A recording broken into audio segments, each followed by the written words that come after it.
예, 환영하겠습니다. 박수로 환영하겠습니다.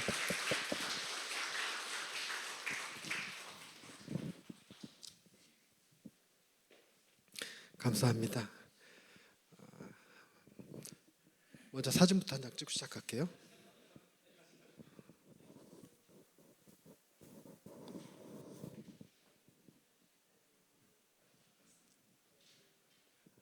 하나, 둘. 네, 감사합니다. 뒤에서 보니까 약간 짜고 치는 분위기가 여기도 있군요. 오늘 제가 마지막 날이래. 마지막 날 보통 제가 집회를 이렇게 하면 점점 첫날보다 설교가 길어져요. 그러다 마지막 날 되면 밑도 끝도 없이 길어져요. 그래서 오늘 설교를 좀 길어질 수도 있어요. 목사님도 말씀드렸는데 뭐 편하게 마음대로 하세요 그러셨거든요. 내일 6시 반에 모여서 뭐 어쩌라는 건지. 그래서 적당히 좀 하나님 절제의 은혜를 좀 주셔서 내일 여행 가는데 남풍 구경 가시는데 지치지 않도록 하나님이 컨트롤 잘 해주시길 기대하는 마음을 갖습니다. 일단 기도하십시다. 하나님, 이렇게 마지막 때까지 하나님 함께 해주셔서 감사합니다. 오늘 하나님이 베푸실 은혜를 기대합니다. 그 은혜 앞에 우리의 마음을 열어 온전히 반응하며 기쁨으로 주님을 누릴 수 있게 해 주옵소서. 예수님의 이름으로 기도드립니다. 아멘. 제가 성경을 보다가 너무 독특하게 보이는 이야기들이 있습니다. 그 중에 하나가 오병이어 사건이었어요. 예수님께서 물고기 2마리와 보리떡 5개로 2만 명을 먹이셨다 하는 그 이야기를 보면 이게 좀처럼 쉽게 이해되지 않는 부분이 질량 보존의 법칙이 있기 때문에 물고기 2마리 보리떡 5개로 이렇게 사람을 먹이기가 어려운 것 같은 거예요. 이게 어떻게 가능했을까 이렇게 생각을 해보면 그래서 주석 이런 걸 찾아보면 많은 주석들이 이 문제에 대해서 다양한 견해들을 소개를 하고 있더라고요. 그러니까 단순 생각으로 예수님께서 이렇게 딱 떡을 떼서 이렇게 나눠줄 수 있어서 예수님에게는 충분히 그럴 만한 능력이 있다라고 가정을 하더라도 그렇잖아요. 보리떡 5개와 물고기 2마리를 각각 떼는 건 시간이 오래 걸리니까 이걸 하나로 이렇게 주먹밥처럼 뭉쳐갖고 딱 떼면 2배가 돼. 요 개념으로 이렇게 딱 떼서 이렇게 나눠준다고 생각하면 이걸 2만 명이면 올라면 2만 번 떼야 되거든요. 근데 정말 빠르게 떼서 1초에 하나씩 뗀다 그래도 이게 2만 초가 걸리면 꽤 오래 걸리는 거예요. 그런데다가 2만 초 동안 이거 떼고 있으면 그것도 신기해 보일 것 같은 거죠. 그러니까 단순히 그런 방식으로 하나님이 역사하셨을 거라고 생각하지 않고 다양한 학자들이 여러 가지 주장들을 하는데 신천지 같은 이단에서 쓰는 표현은 이거는 비유다, 비유. 그래서 실제로 떡을 먹고 배부른 게 아니라 하나님의 말씀을 듣고 배부른 거를 그렇게 표현했을 뿐이다 이렇게 얘기하는 거. 이게 가장 안 좋은 거고 실제로 진짜로 주님이 떡을 떼서 놀랍게 역사하셨다 이제 이렇게 돼야 되는데 이게 비유 중에 그러니까 해석 중에 하나가 예수님이 어린아이의 도시락을 가지고 축사하시고 떼어서 주시니까 어린아이도 내놓는데 어른인 우리는 가만히 있을 수 없다. 그래서 각자 자기가 싸운 거 내놔서 이렇게 서로 나눠 먹었더니 2만 명이 다 같이 먹었다. 이런 해석이 또 하나 있어요. 그거는 전형적인 이단이라고 말을 합니다. 그걸 전형적인 이단이라고 말을 하는데 묘하게 그런 분위기가 우리한테 익숙한 분위기가 있어요. 여러분 경험해 보셨는지 모르겠는데 우리가 성전 건축하겠습니다 혹은 해외 선교를 하겠습니다 그랬을 때 누가 제일 먼저 헌금을 하냐면 어린아이가 저금통 들고 와갖고 헌금을 딱 합니다. 그럼 목사님이 그 헌금통 딱 받고 이제 기도를 하시죠. 주여 오병이어의 역사가 일어나게 해 주옵소서. 이제 이렇게 하면 이제 그에 감동받은 교인들이 헌금을 하죠. 그게 전형적인 이단 해석법이잖아요. 근데 그게 이상하게 우리 잘 어울린다는 느낌이 들어. 그래서 일단은 이제 신학자들은 이거 아니다. 그래서 가장 많이 지지를 받는 주석이 성흔론이라는 게 있어요. 그러니까 예수님께서 한번 떼신 떡은 거기에 성흔, 거룩한 흔적이 남아 있어서 그걸 누가 떼도 2배가 된다라는 주장입니다. 그래서 이렇게 떡을 떼서 주면 사람들이 옆에 사람에게 떡을 떼서 이렇게 나누면 2배가 된다는 거예요.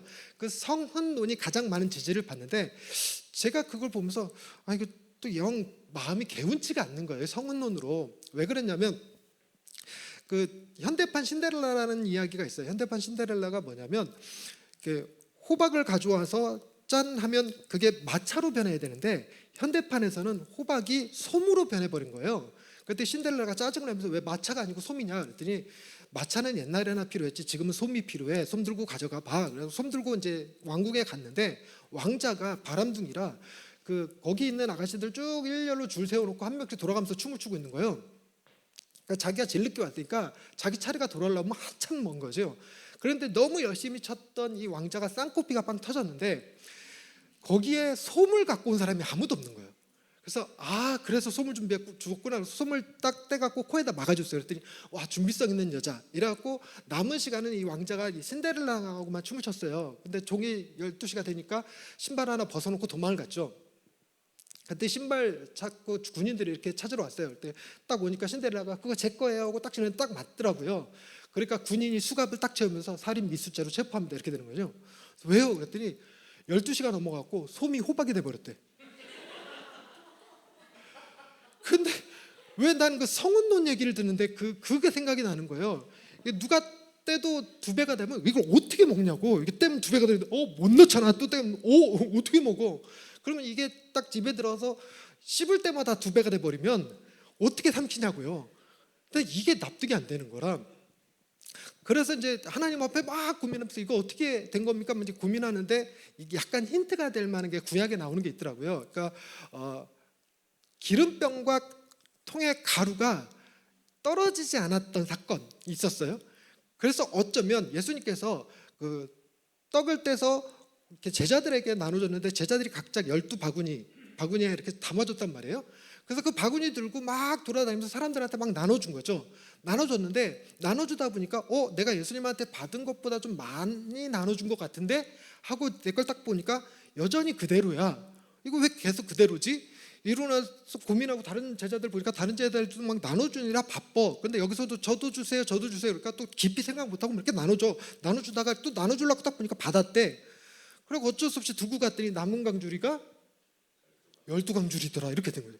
그래도 줄지 않는 광주리 이런 느낌이 들어서 하나님께 기도하게 되는 거예요. 하나님, 제가 가진 거는 정말 별거 없고 작은데 아무리 작더라도 줄지 않는 광주리가 되면, 그죠?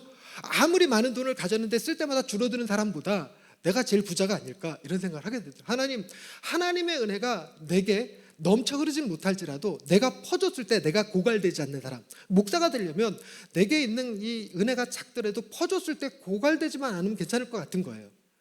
그러다가 이제 집회를 다니면서 또 하나의 갈등 같은 게 생기는데, 이렇게 이 어른 집회를 가다 보면 이 집회 안에 어린아이들이 하나씩 있어요. 저는 이 모임에서는 어린아이를 못 본 것 같은데 여기서 제일 어린 사람이 누구예요? 아까 중3, 중2 그 수진이가 제일 어린 건가? 수진이 방에 있으면 뭐 어쩌라고. 저 얘기는 일단 제외시켜야지. 그러니까 이제 어린아이들이 있는데 그 아이들한테는 어떻게 하냐. 그랬을 때 하나님이 제게 주신 지혜가 오병이어 사건을 기억해봐라 하는 거였어요. 오병이어 사건이 뭘 상징하냐면 예수님께서 어린아이들 주일학교 설교하신 게 아니잖아요. 거기 2만 명이나 되는 어른들을 상대로 설교를 하셨는데 그 설교를 듣고 반응한 사람은 누구였더라? 어린아이였더라.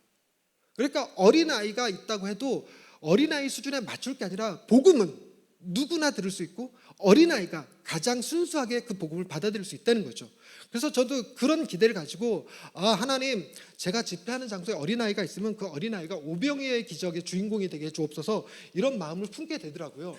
근데 좀 이게 개념을 좀 바꿔서 그 예수님이 오병이어의 기적을 행하셨을 때는 어린아이가 바쳤지만 저는 반대로 주면 어떨까? 그래서 내가 제일 어리다. 중3보다 어리다. 몇 학년? 중2. 중2. 야, 중2병 걸렸을 텐데 열심히 참여해 주는 거야.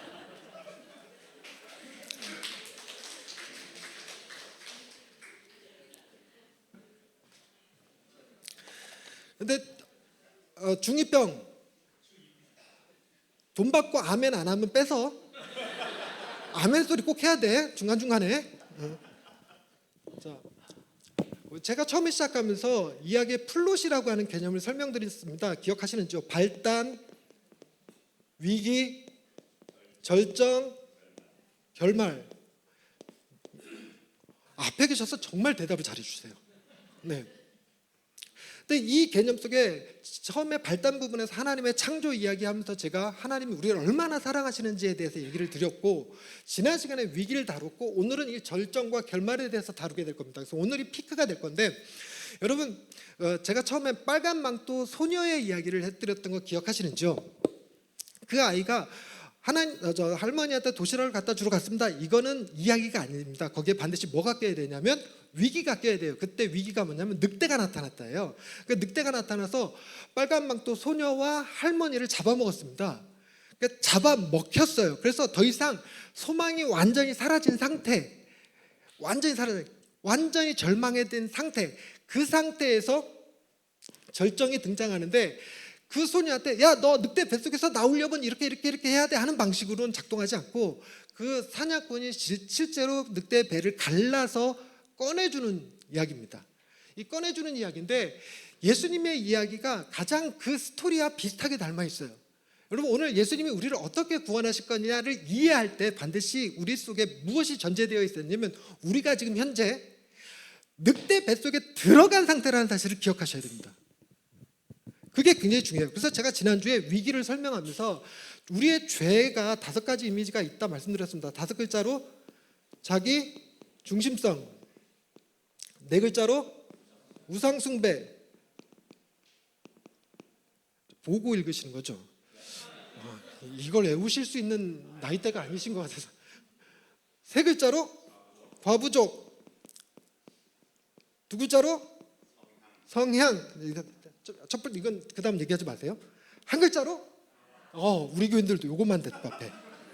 요것만. 근데 저걸 대답할 수 있으면 굉장히 좋은 것 같아요. 다른 건 몰라도 나는 죄인입니다라는 고백이 명백하게 깔려야 되거든요. 그런데 이 5가지 자기 중심성은, 그러니까 죄는 이 상태에서 우리가 벗어날 길이 없는 상태입니다. 벗어날 길이 없는 상태. 그런데 제가 이렇게 강의를 하다 보면 많은 분들이 착각하고 있는 게 뭐냐면, 이렇게 해서 우리는 뭐 할 거라고 생각하냐면 심판 받아서 사망하게 될 거라는 미래적 상상을 하게 돼요. 미래, 앞으로 그렇게 될 거다. 그러니까 앞으로 우리가 하나님의 심판을 받아서 죽을 거야. 그런데 이 상황에서 예수님이 짜잔 등장을 하셔갖고 우리가 받을 심판을 대신 받으시고 우리를 죽지 않게 만드셨다라는 식으로 머릿속에 이해하는 경향이 있습니다. 그러니까 지금 현재 우리는 어떤 상태로 생각하냐면, 아직 안 죽었어 이렇게 생각하는 거예요. 안 죽었고 내가 뭔가 수고하고 노력하면 어떻게든 해결할 수 있을 것 같은 느낌을 갖는 거예요. 그러다 보니까 제가 아무리 복음을 가르쳐 드려도 무슨 생각을 하게 되냐면, 그래도 내가 예수 믿으니까, 내가 교회를 나가니까 라고 하는 자기 의지가 발동이 됩니다. 그래서 우리의 상태가 예수님께서 완벽하게 길을 열어두셨고 우리는 그 길을 따라가는 수고는 있어야 된다는 거예요. 약간의 그런 자기 의가 들어오는데, 성경은 어떻게 표현하는가? 말씀을 한번 찾아보십시다. 에베소서 2장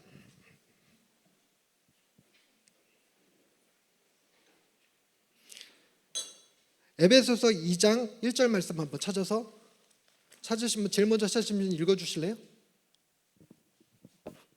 2장 1절 말씀. 허물과 죄로 보세요. 죽었던이에요. 죽었던. 이게 이렇게 써놔도 허물과 죄로 죽을 너희를 이렇게 이해하시는 분들이 많다는 겁니다. 그래서 오늘 절정 얘기하기 전에 이 문제를 확실하게 인식시켜 드리려는 거예요. 우리는 죽을 존재가 아니라 죽은 존재라는 거예요. 허물과 죄로 이미 죽은 우리를 살리신 겁니다. 그래서 우리는 예수님의 죽음과 부활이 곧 나의 죽음과 부활이라는 고백과 동일하게 나와야 되는 거예요. 그리고 이렇게 얘기하면 이거 너무 과장 같은데, 그런데 구약은 이것보다 더 과장이 심하게 돼 있어요. 에스겔서 한번 보시겠습니까? 에스겔 37장. 에스겔 37장 한번 넘겨보시면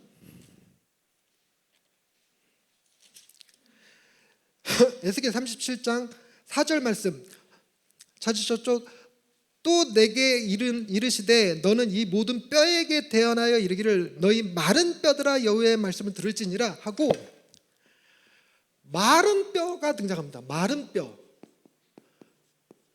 이 마른 뼈에다 대고 야 마른 뼈들아 니들이 살아나려면 이렇게 해야 돼 저렇게 해야 돼 되는 게 아무 의미 없어요. 이 마른 뼈에게 하나님이 오직 당신의 말씀으로 가서 살이 붙고 피가 돌고 일어나는 거예요. 근데 일어날 때 마른 뼈가 살아나서 어떻게 됐는지 혹시 들으신 분 아시는 분 계시나요? 마른 뼈가 뭘로 변했을까요? 군대로 변했습니다. 군대. 그러니까 저 개념을 이해할 때 하나님이 우리를 살려주셨고 또 우리는 머릿속에 어떻게 영상하는 버릇이 있냐면 마른 뼈를 살려내셨고 그 다음에 우리는 이제 재활훈련해야 돼. 재활훈련한 다음에 그 다음에 뭐 해야 되냐면 군사훈련을 해야 돼. 군사훈련. 그런 다음에 군대 갔는데 이렇게 생각하는 경향이 있어요. 그래서 뭔가 우리 힘으로 해야 될 것 같은 그런 묘한 자기 의지라는 것이 발동이 됩니다. 근데 구약에서는 하나님이 마른 뼈를 바로 군대로 부활시킨 거예요. 하나님께서 하신 겁니다. 하나님께서. 그래서 그 에스겔서의 12절 말씀 보시겠습니까? 12절 말씀. 그러므로 너는 대언하여 그들에게 이르기를 주 여호와께서 이같이 말씀하시기를 내 백성들아 내가 너희 안 보고 계시나요? 너희 무덤을 열고 이게 신약적 버전으로 제 가운데 죽었던이에요. 죽었던. 자, 그러니까 이 개념을 이해할 때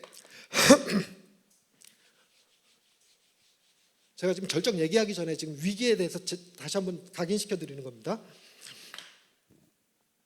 여러분 구원의 서정이라는 개념이 있어요. 구원의 서정. 어떻게 우리가 구원에 이르게 되는 것인가를 설명하는 건데 이걸 바울의 황금골이라고 하는 것이 있습니다. 예지 하나님께서 아신 자들을 이번 예정 미리 정하시고 미리 정하신 자들을 칭의가 먼저 나오면 안 되는데 소명 부르시고 네 번째 칭의 의롭다 하시고 다섯 번째 영화롭게 하셨느니라 이렇게 설명해놔요. 이게 구원의 서정이라는 개념입니다. 그런데 여러분 이 중에서 우리가 할 수 있는 일은 무엇일까요? 구원에 이르는 이 다섯 가지 과정에서 우리가 할 수 있는 일은 무엇일까요? 우리를 몰라요. 예지 예정은 더더욱이 하나님의 일이신 거고 하나님께서 부르시고 하나님께서 의롭다 칭하셨어요. 여러분 의롭다 칭하는 건 의로운 사람한테 할 수 있는 얘기입니까? 의롭지 않은 사람에게 할 수 있는 얘기입니까? 의롭지 않은 사람한테 하는 얘기예요. 그러니까 의로운 사람에게 칭의가 아니라 인정이 되는 거죠. 너 의로운 자 맞아 하고 인정이. 우리에게 의롭다고 인정하신 게 아니라 우리를 의롭다고 칭하셨어요. 의롭지 않은 자들을 의롭다 하신 겁니다. 그러고 난 다음에 그런 우리를 영화롭게 하셨어요. 그래서 이 구원의 서정에 있어서 모든 것을 다 주님이 하셨습니다. 하나님이 하셨습니다. 그렇지. 더 크게 따라 하실 거 아니에요. 다 하나님이 하셨습니다. 그렇지. 아멘이죠. 여러분 우리가 이 자리에 나와 있는 거 하나님의 은혜인 줄로 믿으시기 바랍니다. 우리가 하는 게 아니라 하나님이 하시는 거예요. 그래서 종교와 복음의 차이는 뭐냐면 종교는 순종하면 은혜 받아. 이 구조가 종교입니다. 그래서 네가 얼마나 신께 최선을 다했느냐, 얼마나 착한 일을 많이 했느냐, 얼마나 공양미를 바쳤느냐 이런 개념입니다. 그러면 그 신이 거기다 대고 은혜를 베푸시는 식이죠. 근데 복음은 항상 은혜가 먼저 나옵니다. 은혜가 나오고 그 은혜의 반응으로서 순종이 나옵니다. 그래서 은혜가 먼저냐 순종이 먼저냐 그랬을 때 은혜가 먼저여야 복음이고 순종이 먼저가 되면 종교가 됩니다. 그런데 이런 얘기를 아무리 해줘도 우리는 묘하게 어떤 성향을 가진 사람들이냐면 은혜 순종 이게 반복돼요. 은혜 순종 반복됩니다. 그래서 우리는 은혜를 받았기 때문에 예배하러 나오는 거예요. 은혜를 받았기 때문에 전도하러 갑니다. 은혜를 받았기 때문에 헌금합니다. 이렇게 돼요. 그래서 은혜가 나의 순종의 이유요 동기가 됩니다. 그런데 이게 반복되면 끊어있기를 은혜 순종으로 끊어있는 게 아니라 은혜 순종, 은혜 순종, 은혜 순종 그러다가 여기서 딱 끊어져 이렇게 어느 순간. 그래서 순종하니까 하나님께서 복을 주셨어, 이 개념으로 확 들어와 버립니다. 오늘 여러분들이 하나님의 은혜를 받아서 이 자리에 있는 줄 믿으시기 바랍니다. 근데 우리는 당연히 무슨 생각이냐면 내가 이 자리에 왔으니까 은혜를 주신다고 생각하는 거야. 희한하게 머리가. 이거를 그래서 기울어진 운동장이라고 부릅니다. 우리는 아무리 복음을 들어도 여기서 여러분 문 열고 나가는 순간 율법으로 확 바뀌어버리는 그런 경향들을 가지고 있어요. 이런 걸 우리 마음속에 일단 이해를 하시고, 여러분 그렇기 때문에 우리는 상태가 하나님이 우리에게 은혜를 먼저 베푸셨다는 사실을 이해하는 방식에서 영화. 자, 이 구원의 서정 5단계를 신학자들이 9단계로 바꿔놨어요. 몇 가지 더는 거죠. 소명 다음에 여기에 회개, 그 다음에 중생, 그 다음에 성화, 이런 개념들을 집어넣어 버린 겁니다. 뭐 하나 빠진 것 같은데 뭘 빠졌는지 모르겠어 지금. 그러면서 사람들 생각에 은혜와 중생은 우리 힘으로 못하죠. 이건 다시 태어나는 거니까. 회개와 양자가 빠졌구나. 중생, 양자, 그 다음에 칭의, 성화, 영화, 이렇게 9단계로 만들어놨습니다. 근데 이 중에서 우리가 할 수 있는 게 2개가 보이지 않습니까? 뭐는 보여요? 회개와 성화가 보입니다. 이게 우리의 잘못된 이 인식 체계가 그래요. 회개도 여러분 예지, 예정, 칭의, 성화, 영화의 이 단계 속에 하나님께서 하시는 방식으로 우리에게 회개케 하시지, 우리가 우리의 힘으로 회개할 수 있는 게 아니라는 겁니다. 회개하니까 은혜를 주신다, 이건 종교예요. 우리가 은혜로 하나님이 우리를 회개케 하셨다, 이게 복음입니다. 그럼 또 하나, 여러분 성화는 어떨까요? 성화는 우리 힘으로 하는 걸까요? 이것도 하나님의 은혜여야 할까요? 이것도 하나님의 은혜여야 합니다. 이것도. 근데 우리는 자꾸만 무슨 생각하냐면 하나님이 우리를 의롭다 하셨으니까 하나님이 우리를 영화롭게 하시길 때까지 우리는 성화되어야 돼, 이렇게 생각하는 거예요. 성화되려면 어떻게 해야 될까? 기도해야 돼, 말씀 읽어야 돼, 예배 열심히 드려야 돼, 이런 개념들이 머릿속에 들어와 버리는 겁니다. 그래서 성화의 개념은, 물 좀 한 잔 마시고.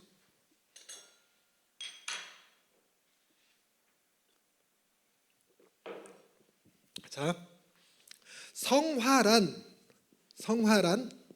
날마다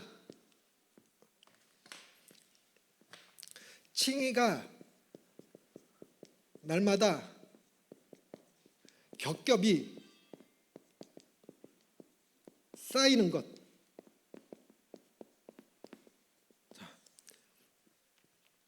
성화란 무엇이냐? 칭의가 날마다 겹겹이 쌓이는 거예요. 이걸 성화라고 합니다. 무슨 얘기냐면, 여러분 성화는 그런 표현들을 쓰십니다. 세례 요한이 여자가 낳은 자 중에 가장 큰 자라는 평가를 받았어요. 그래서 성화가 1단계에서부터 10단계까지 있다면 10단계에 세례 요한이 등장합니다. 자, 그 다음에 1단계 성화의 가장 밑바닥에 있는 인물을 성경에서 예수님이 십자가에 달려 돌아가실 때 그 옆에 있던 한평 강도, 주여 오늘 밤 주여 당신의 나라에 임하실 때 나를 기억하여 주옵소서, 이 말 한마디 했다가 주님이 그래 네가 오늘 밤 나와 함께 낙원에 있으리라, 이 소리 들었던 그 한편 강도를 성화 1단계라고 부릅니다. 그래서 우리는 살면서 1단계에서 10단계를 향해서 부지런히 수고하고 노력해서 나가야 된다, 이 개념을 갖는 거예요.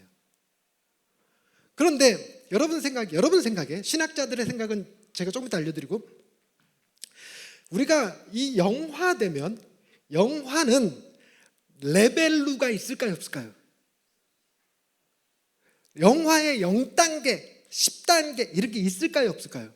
없습니다. 영화는 모두 다 똑같아요. 영화는.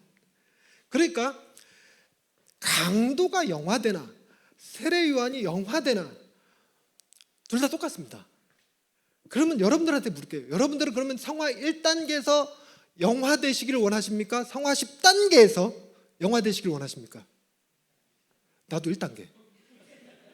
나도.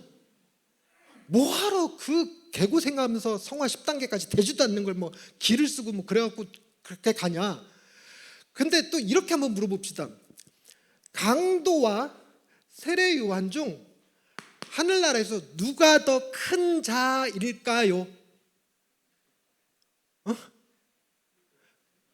강도가 더 큰 자입니다. 왜냐하면 예수님이 세례 요한은 여자가 낳은 자 중에 가장 큰 자지만 천국에서는 제일 작은 자니라 이렇게 표현하셨어요.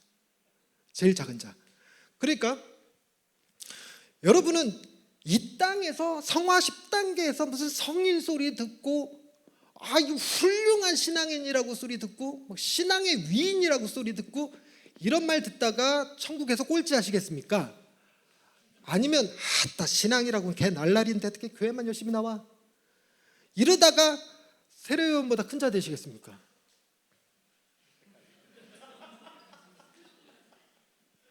문제는 여러분 여기서 이해할 건 내가 1단계가 될 거냐 10단계가 될 거냐를 내가 결정하지 못한다는 거예요. 저걸 하나님이 하신다고. 하나님이. 그래서 우리는 뭐가 중요하냐면 이 칭의 날마다 칭의가 겹겹이 쌓이는 거다. 그렇기 때문에 나는 나쁜 놈이야, 나는 죄인이야, 나는 구원 얻을 자격이 없어, 나는 쓰레기야 라고 말할 때 칭의가 딱 필요해요. 너의 죄도 하나님이 용서하시고 너를 의롭다 하셨느니라. 이렇게 적용하는 건 비교적 쉬운데 뭐는 못하냐면 나는 거룩하다, 나는 신앙이 훌륭하다, 이런 사람이 나는 오직 예수 그리스도의 의롭다 하심으로 구원받는다, 이 고백하기가 어려워요. 마치 내가 열심히 수고하여 구원에 이를 것 같은 예수님이 나의 구원자가 아니라 내가 나의 구원자, 셀프 구원을 이루게 됩니다. 그렇기 때문에 성화라는 것은 날마다 내가 선한 일을 했어도, 내가 교회 열심히 다녔어도, 성경을 암송을 했어도 나는 내 행위로 구원받는 자가 아니라 예수 그리스도의 의롭다 하심으로 구원받은 자입니다라는 고백을 날마다 해야 되는 거예요. 그래서 바울이 나는 죄인 중에 괴수입니다라고 말하는 수준까지 그렇게 갈 수 있어야 된다는 거예요. 그러니 이 구원의 여정에서 우리가 할 수 있는 건 전혀 없습니다. 이거 이해하셨죠? 전혀 없습니다.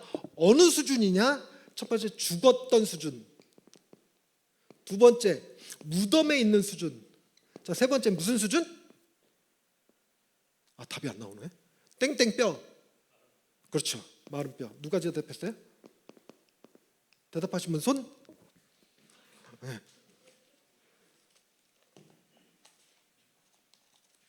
그렇습니다. 이렇게 타이밍이야. 아무도 대답 안 해도 혼자 대답하는 게 타이밍이야. 다 같이 대답하면 못 줘. 누가 대답했는지 몰라서. 자, 근데 제가 이렇게 이 현찰을 종종 이렇게 뿌리는데 여기가 이 현찰 뿌렸을 때 투자 대비 효과가 굉장히 높아요. 와, 돈 10,000원 받았다고 막 떡 해오시고, 돈 10,000원 받았다고 과일 해오시고, 이제 돈 받으신 분들 책 사야 될 거야 아마 저거.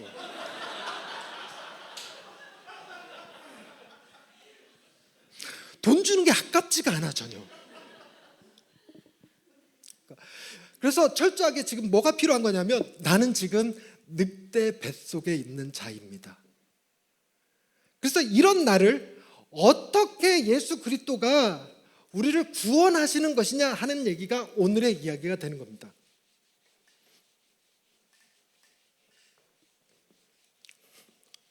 자,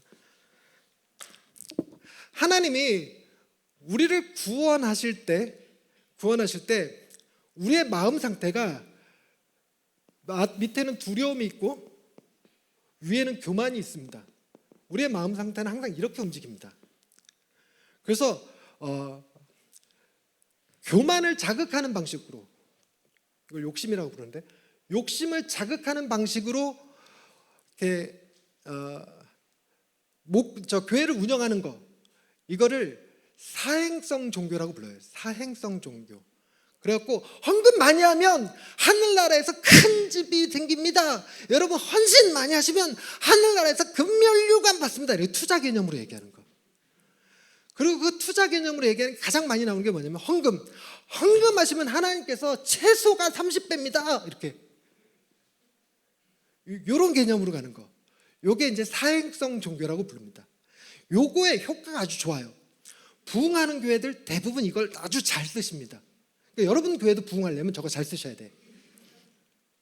그리고 실제로 여기 오시는 분들이 이 교회가 가서 헌금하잖아. 사업도 잘 되고 애도 좋은 대학 가고 이런 식으로 고백이 돼야 돼. 안 되면 그거 다 없어지지 않아. 하늘나라에 차곡차곡 쌓여갖고 너 하늘나라에 가면 궁궐 같은 집에서 떵떵거리면서 살 수 있어. 이런 심어줘야 돼. 그리고 또 하나의 방식이 두려움을 자극하는 겁니다. 이걸 공포 목회학이라고 그래요. 공포 심리학이라고 그러는데, 여러분 똑바로 안 하면 천국에 올라가는 계단이 사라집니다. 저 어릴 적에 부흥회만 가면 주일 한번 어기면 천국에 가는 계단 하나가 사라져서 다리를 팍 찢어야지만 올라갈 수 있습니다. 천국 가는 요단강을 건너야 되는데 돌다리 하나 없어져갖고 건너뛰다가 요단강에 푹 빠집니다. 이런 설교 들었어요. 이걸 공포 심리학이라고 그래요. 그래서 여러분 교회를 똑바로 섬기지 않으면 하나님이 여러분들을 심판하실 거예요. 저주하실 거예요. 그래갖고 그런 것들이 이제 많이 있으신 분들이, 제가 그런 대답을 받았어요. 권사님 하나님을 경험하셨나요? 그랬더니 저 하나님 경험했습니다. 어떻게 경험하셨나요? 그랬더니 새벽 예배 빼먹고 다리 부러졌어요. 무슨 하나님이 조폭이냐고, 새벽 예배 한번 빠졌다고 다리를 부러뜨리게. 그런 이 공포 심리학이 그대로 작용되면요, 여러분 이게 무수개소리 같아도요 효과는 아주 좋아요. 그래서 마케팅 전략에서는 이 공포심을 건드리거나 이 욕심을 건드리거나 하는 방식으로 물건을 판매하거든요. 그래서 대표적으로 공포심을 건드리는 물건이 보험 상품, 그리고 이 보험 상품과 항균 상품들은 다 이거고, 욕심을 건드리는 것들이 바로 너 공부 열심히 해야 2호선 탈 수 있어, 이런 거.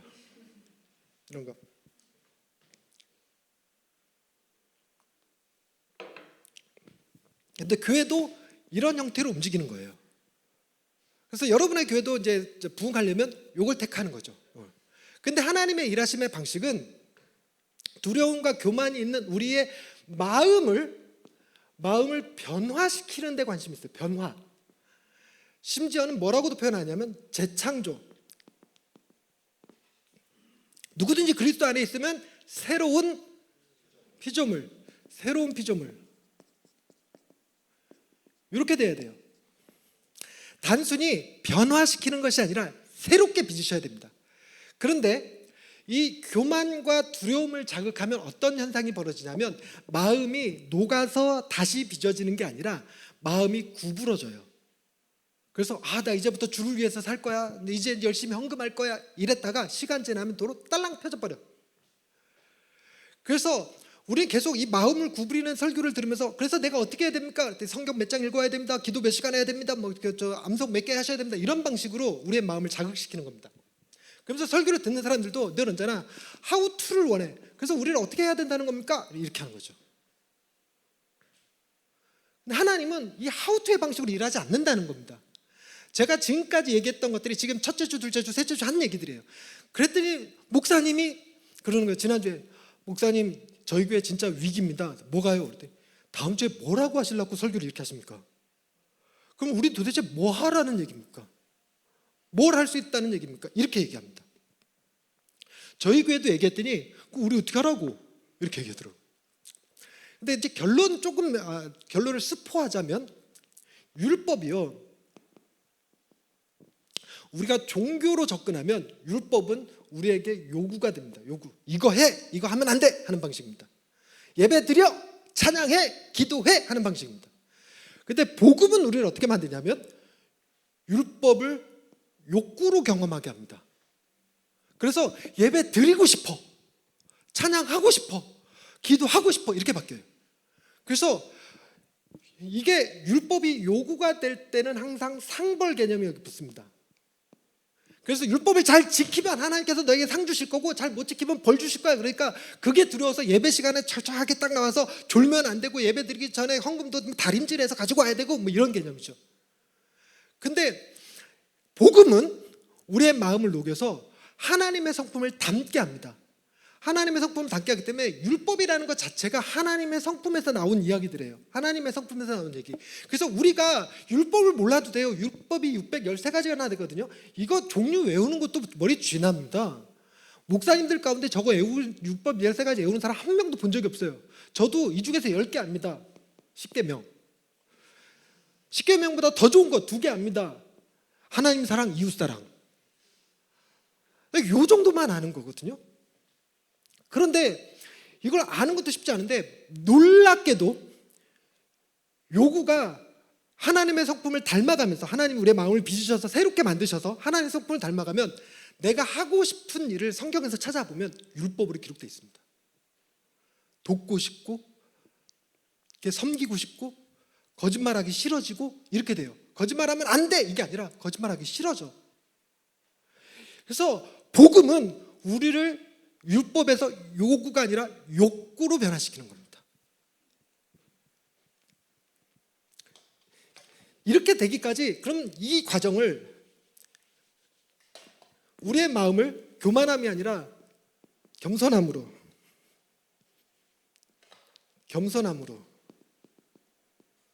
두려움이 아니라 담대함으로 바꿔줘요. 세상 사람들은 저거 겸손함과 담대함, 우리를 포함해서 겸손함과 담대함을 가진 사람은 없습니다. 겸손한가 싶으면 두려움이 커요. 담대한가 싶으면 교만합니다. 그런데 우리의 마음의 진폭이 교만과 두려움으로 되어 있을 때는 어떤 사건이 빵 터지면 진폭이 여기서 뻥 하고 일어납니다. 그래갖고 막 승질이 막 올라서 이게 마음이 잦아들어서 잠잠해지기까지 시간이 오래 걸려요. 그런데 이제 우리의 마음이 겸손함과 담대함으로 바뀌면, 그러면 어떤 자극을 받아도 화도 안 나고 슬프지도 않고 뭐 이렇게 되느냐? 아닙니다. 죄 안 짓게 되느냐? 그렇지 않아요. 우리는 그냥 죄인이라서, 아주 뼛속기 죄인이라서 이미와 아직 사이, 하나님이 우리에게 놀라운 일을 이미 시작하셨지만 아직 완성되지 않은 이 중간 상태를 살아가고 있어서 우리 마음에 두려움과 담대함이 같이 있고 겸손함과 교만함이 같이 있어요. 그래서 사건이 빵 터지면 우리도 여기서 진동이 일어납니다. 진동이 일어나는데 예전만큼 길게 가지 않아요. 쉽게 잦아들어갑니다. 이 얘기를 어느 교회 가서 했더니 장로님 어머니 고백하는데, 제가요 복음을 알기 전에는요 운전하다가 차가 확 끼어들면 문을 딱 열고 저는 개새끼가 이러고 갖고 막 나와 이 새끼야, 나와 이 새끼 이렇게 했대요. 그런데 복음을 알고 난 다음엔 차 끼어들면 저런 새끼가 문을 탁 열고 판을 딱 내미는데, 아 이러면 안 되지 하고 도로 들어놓게 되더래요. 그러니까 화가 안 나는 게 아니에요.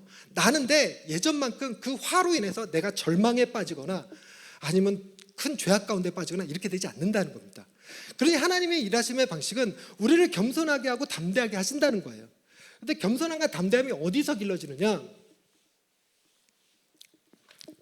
십자가를 바라보면, 이거를 십자가의 대속문법이라고 부르는데, 대속문법, 오늘의 핵심입니다. 이게 예수님이 우리를 어떻게 구원하시는가에 대한 이야기입니다. 겸손함과 담대함을 일으키는 방식이 뭐냐면, 십자가를 보면 나는 내가 생각했던 것보다 훨씬 더 큰 죄인이다. 기억나시죠? 얼마만큼? 나를 위해서 하나님이 당신의 아들을 십자가에 죽게 하셔야 할 만큼 죄인이에요. 그러니까 여러분이 생각하는 나는 정말 큰 죄인입니다, 그거보다 더 심한 죄인이야.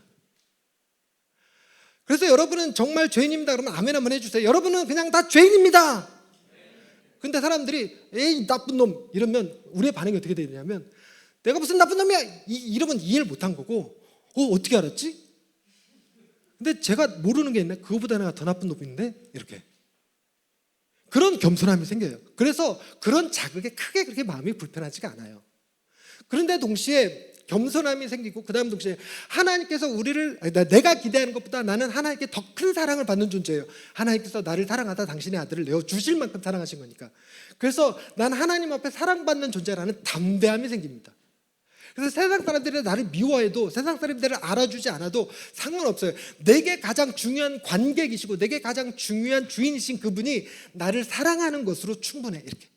그분이 나를 인정하시는 것으로 괜찮아. 이러면서 이런 담대함이 생기는 거예요. 그래서 세상에서 알아주지 않아도 꿋꿋하게 내게 주신 재능과 달란트대로 얼마든지 하나님의 나라의 일을 같이 참여해서 할 수 있는 사람들이 되는 겁니다. 근데 이렇게 되는 건 이론상으로는 가능한데 이게 실제로 어떻게 가능할 것이냐, 어떻게 작용할 것이냐. 여러분, Jesus is useful이라는 말이 있습니다. 그리고 Jesus is beautiful이라는 말이 있어요. B-U-E-A-T-I-F-L. L이 두 개가 아니고 하나죠. Beautiful, useful. 여러분, 예수님은 우리에게 유익하신 분입니까? 우리에게 아름다우신 분이십니까? 여러분, 이 죄에 대해서 우리가 제대로 이해한다면 죄란 자기 중심성, 그리고 죄란 우리의 두려움과 교만한 마음이에요. 두려움과 욕심인 거죠. 근데 예수님을 우리가 소개하면서 예수님한테 우리가 무슨 반응을 받는 거냐면, 예수 믿으면 물 같은 내 인생 포도주 같이 될 수 있어. 물을 변화해 포도주로 변화시키셨다. 그러면 우리 안에 무엇이 자극을 받냐면 욕심이 자극을 받아요. 그래갖고 나도 포도주 같이 되게 해주옵소서 이렇게 되는 겁니다. 예수님이 병든 자 고치셔서 주여 내 관절염도 고쳐주옵소서 이런 방식으로, 주여 나도 천국에 금면류관 쓰게 해주옵소서, 주여 나도 하나님의 사랑받고 인정받는 충성스러운 종이라 여김받게 해주옵소서. 목사님들이 다 이 충성신화에 사로잡혀 있었고, 하나님이 나를 충성스러운 종이라고 인정해 주셔서 10골을 다스릴 수 있는 권세를 주시고, 그리고 5달란트 남겼으니 네가 주인의 즐거움에 참여할 자도 이런 소리 듣고 싶어하고 이렇게 돼요. 뭐가 자극을 받냐면 욕심이 자극을 받습니다. 욕심. 저 역시 마찬가지로 예수님께서 하시는 일들이 예수님이 하시는 일, 창구 교치심,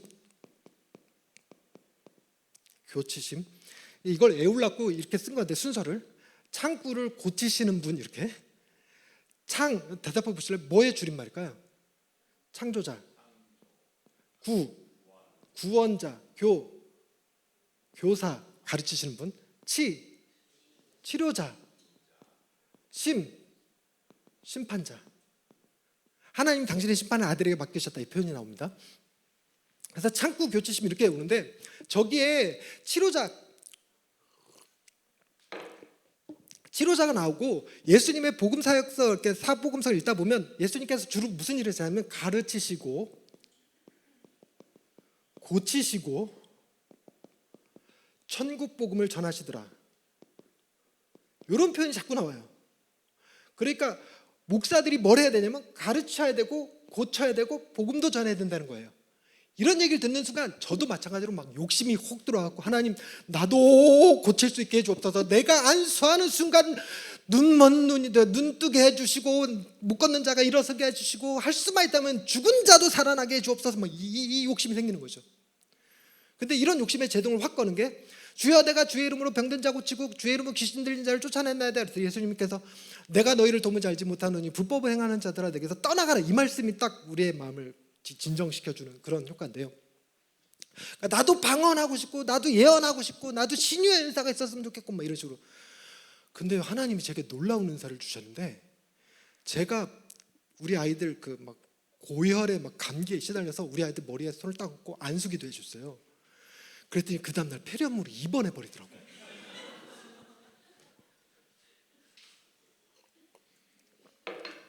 친구가 개업을 했다고 와서 개업 예배 드려달래. 우리 교회는 아니었고 친구가. 그래서 가서 개업 예배 드려줬더니 한 달 만에 문 닫아버리더라고. 저희 동네에 대웅제약이라고 있습니다. 대웅제약에 그 신우회가 있어서 거기 가서 신우회 예배를 2년 동안 드려줬어요. 그랬더니 신우회가 없어져 버렸어요.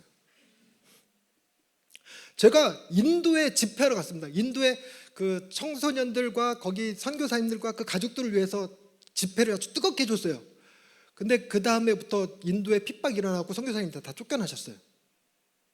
그래갖고 저 같은 은사를 기도하면 그 반대로 일어난다고. 우리 교인들은 병원에 치료받으러 갈 때 절대 저한테 먼저 안 알립니다. 치료받고 나와서 목사님 치료 잘 받았어요 이러고 얘기해요. 왜 들어가기 전에 얘기 안 하셨습니까? 목사님 기도하실까 봐요. 한일전 축구 있으면 우리 아내한테 문자가 와요. 목사님 기도 못하게 하세요 이러고. 근데 여러분 이게 유스풀이요 가장 많이 자극을 받는 게 예수 천당 불신지옥입니다. 여러분 지옥 가기 싫어서 천당 가고 싶어서, 지옥 가기 싫어서 이거 두려움, 천당 가고 싶어서 이거 욕심, 이렇게 자극받아요. 그러면 우리의 마음이 변하지를 않습니다. 오히려 두려움과 욕심만 더 강화돼요. 하나님을 가까이 함이 복이라 소리 듣는 순간 하나님께 가까이 하면 복 주시겠지? 너희는 먼저 그의 나라와 그의 일을 구하라. 그리하면 이 모든 것을 너에게 더하시리라. 그러니까 우리의 그 욕심의 자극을 확 받아갖고, 그래 내가 하나님의 이 모든 것을 더하여 주신다니까 그의 나라와 그의 일을 한번 구해드리지 뭐, 이렇게. 우리의 마음이 그렇게 작동합니다. 그러니까 그런 방식으로는 우리가 온전히 구원을 누릴 수가 없습니다. 그러니 우리는 무엇을 보게 되냐면 예수 그리스도의 아름다우심을 봐야 되는데, 여러분 이 아름다우심이 자신을 뛰어넘게 만드는 힘, 우리가 이걸 살면서 경험하는 게 어떻게 경험하냐면, 아름다운 아가씨를 딱 만나는 순간 그 아가씨를 위해서 살 수 있을 것 같아요. 난 당신의 연예인 이래가면서, 난 당신의 머슴 이래가면서, 당신이 뭐 절대로 손발에 물 안 묻히고 살게 해줄게, 뭐 하늘에 달과 별 다 따다 줄게, 뭐 이렇게 하는 건 그녀의 아름다움이 나 자신을 뛰어넘게 해요. 나 아닌 존재를 위해서 살 수 있게 하죠. 유효기간 짧아 대신에. 근데 유효기간이 조금 더 긴 게 저는 자녀들이더라고요. 자녀들이 태어나서 이제 그 유리창으로 이렇게 넘어서 보는데 너무 아름답게 느껴지는 거예요, 그 아이들이. 그래서 그 아이들을 위해서 내가 죽을 수도 있겠구나, 내가 이 아이들을 위해서 살 수 있겠구나, 이 생각이 들더라고요. 자기를 뛰어넘어서 자기보다 더 큰 존재를 위해서 살아가게 만들어야 이게 구원이라는 거예요. 이게 구원. 그러니까 우리는 무엇이 예수님의 유익함에 포커스를 맞추면, 주여 당신의 것을 내게 주옵소서, 이게 전형적인 우리나라 무당이에요. 무당. 귀신을 얼르고 달래서 귀신의 능력을 차용해서 병도 고치고 애군도 쫓고 하는 방식이죠. 이게 그 전형적인 무당 방식이고, 그리고 그 샤먼, 이 개념이 시험 들까 봐 걱정스럽긴 한데, 무당 개념까지는 교인들이 잘 받아들이는데 샤먼 개념은 조금 어려워하시는 게 있는데, 여러분 샤먼이라는 게 뭐냐면 우리나라 옛날에 종교는 항상 신하고 직접 소통하는 그 중개인이 다 있었어요. 그래갖고 그 중개인한테 기도해 주세요, 안수해 주세요, 이렇게 가는 거예요. 그래서 내가 직접 신에게 가는 게 아니고 이 샤먼을 통해서 가는 거예요. 근데 오늘날 한국교회 목사님들이 다 스스로 샤먼이 되어 있으세요. 그걸 이제 인지하고 있는 게 아니라 이렇게 분위기가 그렇게 돼버린 건데, 우리나라는 이 워낙에 종교심이 깊은 나라에서 그 종교심에서 기독교가 들어와서 수용이 돼버린 거기 때문에 약간 그런 문화가 남아있어갖고, 목사님이 기도해 주셔야 기도 효과가 더 좋은 것처럼, 목사님이 기도해 주셔야지만 우리 애가 병이 나을 수 있을 것 같고, 목사님이 안수해줘야 이번 수능 잘 볼 것 같고, 이런 느낌. 그래서 저도 그게 느낌이 너무 커서 어릴 적에 시험 보러 가기 전에 항상 새벽에 나가서 목사님한테 안수 받고 나왔어요. 우리 교회 학생들은 다 그렇게 목사님한테 안수 받고 가서 시험 봤어요. 졸려갖고 시험을 제대로 못 봤어 난. 그런데 예수 그리스도의 아름다움을 우리가 경험하게 되면 어떤 일이 생기냐면, 예수님으로부터 무엇을 얻으려는 게 아니라 그 예수님의 아름다움을 지키고 싶어져요. 우리가 아름다운 자연을 보면 우리의 욕심이 자극을 받으면 저거 팔아갖고 개발을 해갖고 저기다가 무슨 뭘 짓고 리조트 짓고 뭐 카지노 짓고 이 생각할 때, 진짜 아름다움에 미쳐버리면 저 아름다움을 지키기 위해서 재산 들여서 자연 보호하고 시간 날 때마다 가서 산에 쓰레기 줍고 꽃을 심고 이렇게 돼요.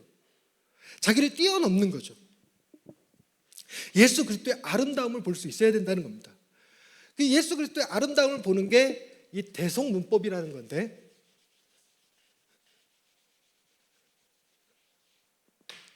첫 번째, 대성문법을 이자대자라고 그래요. 이자대죄. 이자를 대죄로 다스리시옵소서. 외우기 쉽죠? 이자를 대죄로 다스리. 이중정가. 말이 어려워요. 그러니까 이자대죄만 그냥 외우세요. 그냥. 이중정가라는 건 뭐냐면, 우리가 죄를 지었죠. 그래서 그 죄값으로 우리는 십자가에 죽어야 했습니다. 근데 그 십자가에 예수님께서 대신 죽어주셨어요.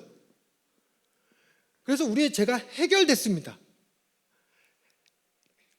저도 복음을 제대로 알기 전에, 배우기 전엔 여기까지가 제가 알고 있던 신학의 개념이었어요. 근데 문제는 예수님께서 선하게 사셔서 만들어진 당신의 의가 있잖아요. 의. 그 의는 어디로 갔을까? 그 의가 우리에게로 전가되는 것, 이걸 이중전가라고 그래요. 우리의 죄는 그분에게로, 그분의 의는 내게로. 그래서 여러분, 복음은 너는 이제 더 이상 죄인이 아니야, 이게 아니라는 거예요. 예수님께서 우리 모든 죄를 해결해 주셨어. 그러니 우리는 죄인이 아니야. 이제부터 착하게 살면 돼. 이제부터 성실하게 살면 돼. 기도 열심히 하고 성화를 이루어야지. 이런 게 아니라 우리에게 필요한 모든 의를 그분이 주셨습니다.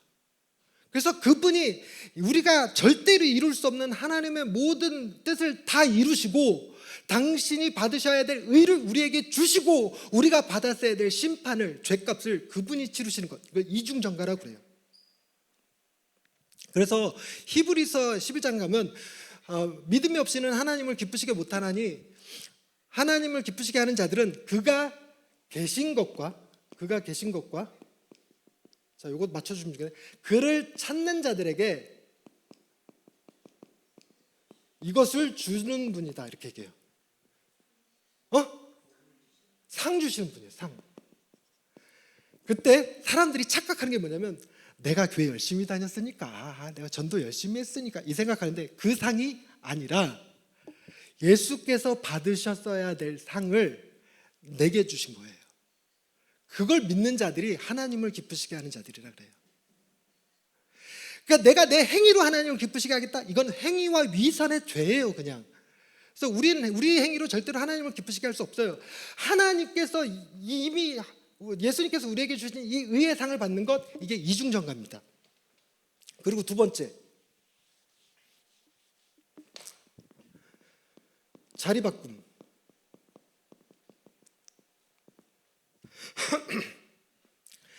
예수님은 하나님의 우편에 하나님의 자녀셨습니다. 하나님의 자녀. 우리는 하나님의 죄인들이었습니다. 이 두 자리를 바꾸신 사건. 우리가 있어야 될 십자가의 자리에 당신이 달리시고, 그분이 계셨어야 될 하나님의 자녀의 자리에 우리를 앉혀주신 사건. 이거를 자리 바꿈이라고 표현해요. 자리 바꿈. 그래서 이 개념을 좀 이해하기 쉽게 예를 하나 들자면, 여러분 1만 달란트 빚진 자, 1만 달란트 빚진 자 이야기가 있는 거 이제 다 아신다고 전제하고요. 주일학교로 명문으로 나오셨으면 다 알아요, 이거. 1만 달란트가 오늘날 돈으로 얼마냐? 1달란트는 6천 데나리온이에요. 1데나리온은 오늘날에 약 10만 원에 해당합니다. 자, 이러면 이거 얼마예요?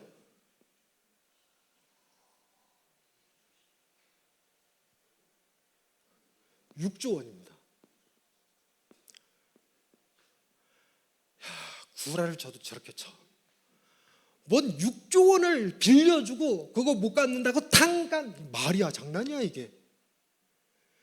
근데 1만 달란트 받은 종이 탕감을 받고 집으로 돌아가다가 100데나리온,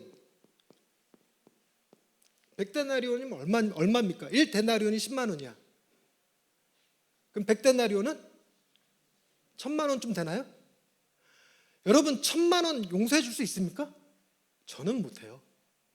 일단 저는 못하니까 더 좋은 게 뭐냐면, 빌려줄 1000만 원이 없어. 난 늘 이제 감사해, 그게. 근데 여러분, 이 친구를 용서를 안 하고 감옥에다 갖다 집어넣어 버렸습니다.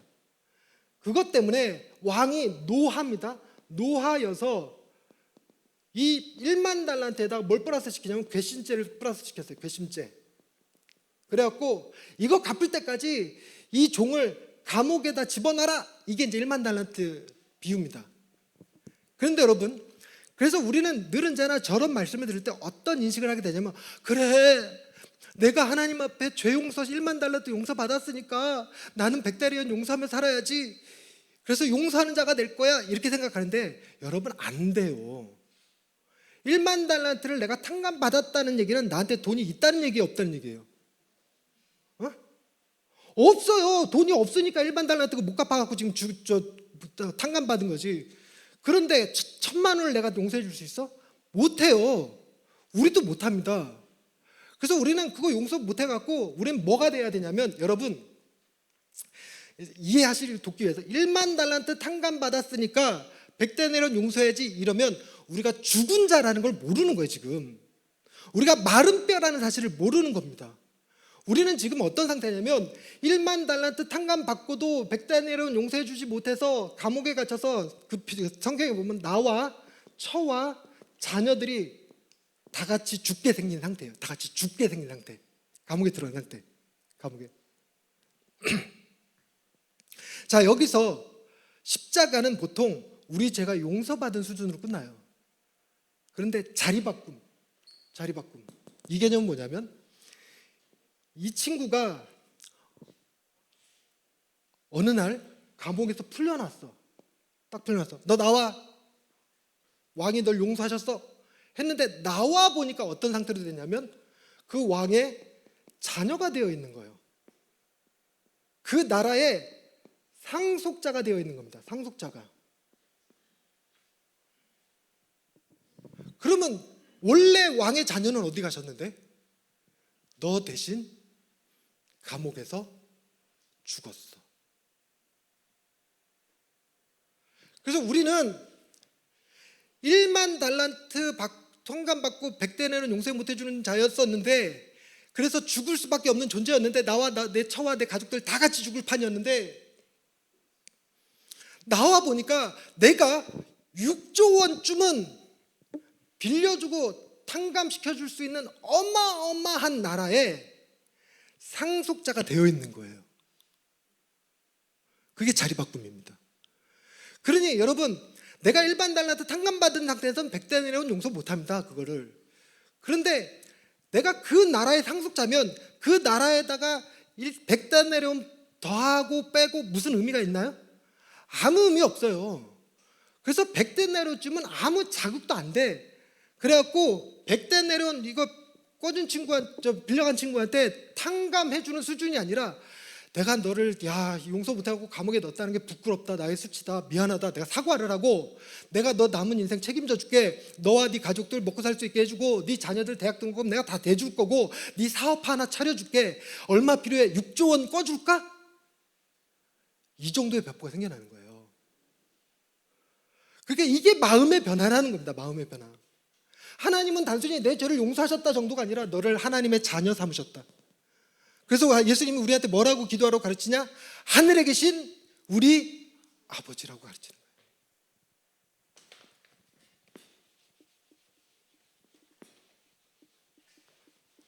자, 자리를 바꾸면 이게 가능해집니다. 내가 하나님의 아들이야 하는 담대함.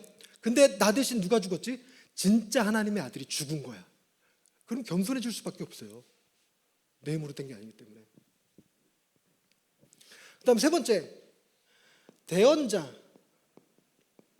대언자라는 교회는 보혜사라는 개념에서 나온 개념인데, 보혜사라는 개념 다 설명하려면 시간이 오래 걸리니까, 여러분 대언자 개념이 뭐냐면 이건 변호사예요. 일종의 변호사. 나의 죄를 변호해 주시는 분. 유전무죄, 무전유죄라는 개념을 아시는지요? 변호사가 똑똑하면 내가 무죄 받고, 변호사가 뜰뜰하면 내가 유죄 받습니다. 근데 똑똑한 변호사는 비싸. 그래서 무전유죄, 유전무죄라는 말이 나오는 거예요. 근데 내가 아주 똑똑한 변호사를 썼는데 제일 밀어낸 사람은 어떤 사람이냐면, 정말 큰 돈 들여갖고 아주 잘 나가는 로펌에 아주 실력 끝내주는 변호사를 고용을 했는데, 그 변호사 옆에 두고 내가 발언하고 있는 거야. 내가. 이걸 미련한 짓이라고 그래요. 이걸. 그래서 나는 찍소리도 안 하는 거야. 찍소리도 안 해. 찍소리도 안 하고 변호사가 다 변호해 주시는 거야. 변호해 주시는 거야. 그런데 하나님의 심판대에서 하나님의 심판대는 우리는 심판받지 않습니다. 심판을 면하여 생명의 나라로 옮겨진 자들이에요. 그러니까 심판은 저건 비유입니다. 비유. 하나님의 심판대에서 하나님이 심판하시는데 사탄이 우리 검사가 돼갖고 얘는 무슨 죄고 얘는 무슨 죄고 이렇게 얘기할 거예요. 그때 예수님께서 뭐라고 그러냐면 제가 재훈이의 죄를 다 지불하였습니다. 죄값을 다 지불했습니다. 그러므로 재훈이는 무죄입니다. 나는 이 법정에 정의를 요구합니다. 이렇게 얘기하실 수 있는 유일한 분 예수님이신 거예요. 거기다 대고 내가 교회를 몇 개를 세웠고 선교사를 몇 명 보냈고 이런 얘기 해봐야 검사 역할을 사탄이 우리 마음에 있는 우상, 안인통권, 안정, 인정, 통제, 권력, 안인통권, 이거 지난 시간에 다 들으셨으니까 패스하고, 저걸 딱 집으면서 제 선교사 보내고 뭐 교회 개척한 거 봤대요. 저도 봤어요. 제 정말 열심히 했어요. 근데 지 자랑이었대요. 지가 인정받고 싶어서 했대요. 지가 권력을 누리려고 했대요. 이렇게 지적하면 다 죄인 되는 거예요. 다. 그런데 예수님께서 그 모든 죄를 다 내가 지불하였으니 나는 이 법정에 기회를 한 번 더 달라거나 용서를 베풀어 달라거나 그게 아니라 무죄임을 요구하는 바입니다. 나는 이 법정에 정의를 요구합니다. 이게 이제 대언자입니다. 그렇기 때문에 우리는 예수 그리스도 뒤에서 아무 말도 안 하고 있는 자입니다.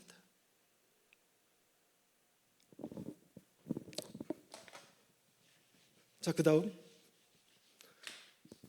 네 번째, 죄죽임.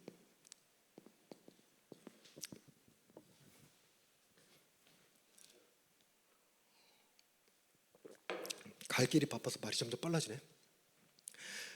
여러분, 예수님이 십자가 달려 돌아가셨습니다. 무엇 때문에, 누굴 위하여? 이거 한번 맞춰보실래요?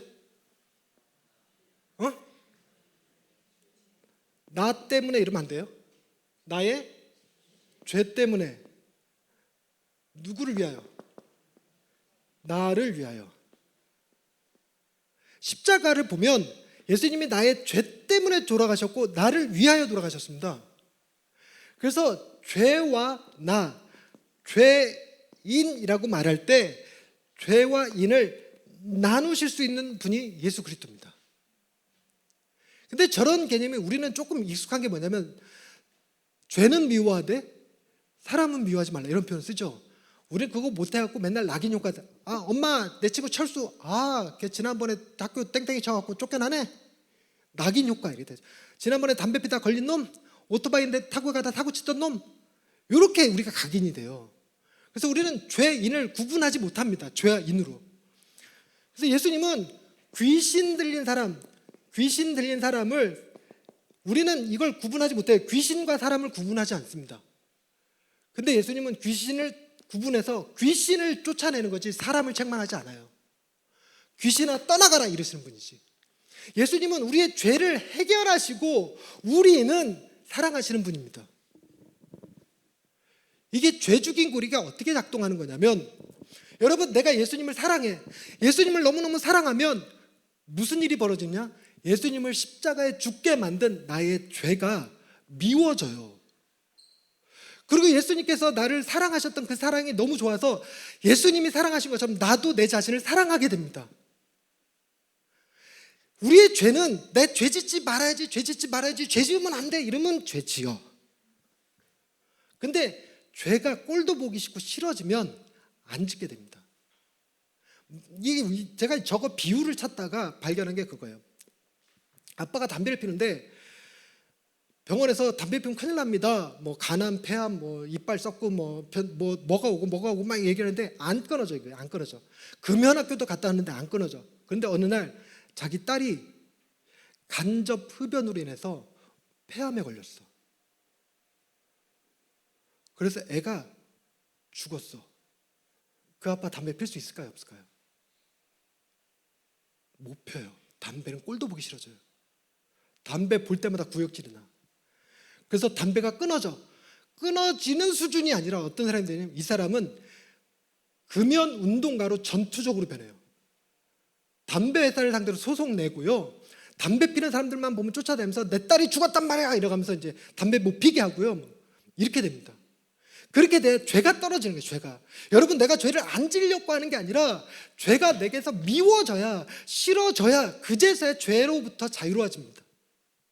근데 그런 효과가 어디서 나오는가? 죄 죽임에서 나와요. 십자가에서. 이게 대속문법이라는 겁니다. 그런데 여러분, 우리는 죄인만 문제가 삼는 게 아니라 우리는 이것도 못해. 의인. 이것도 못 나눕니다. 여러분, 저는요, 예를 들기 위한 거니까 이제 기분 나빠하지 마시고, 설교 잘하는 목사입니다.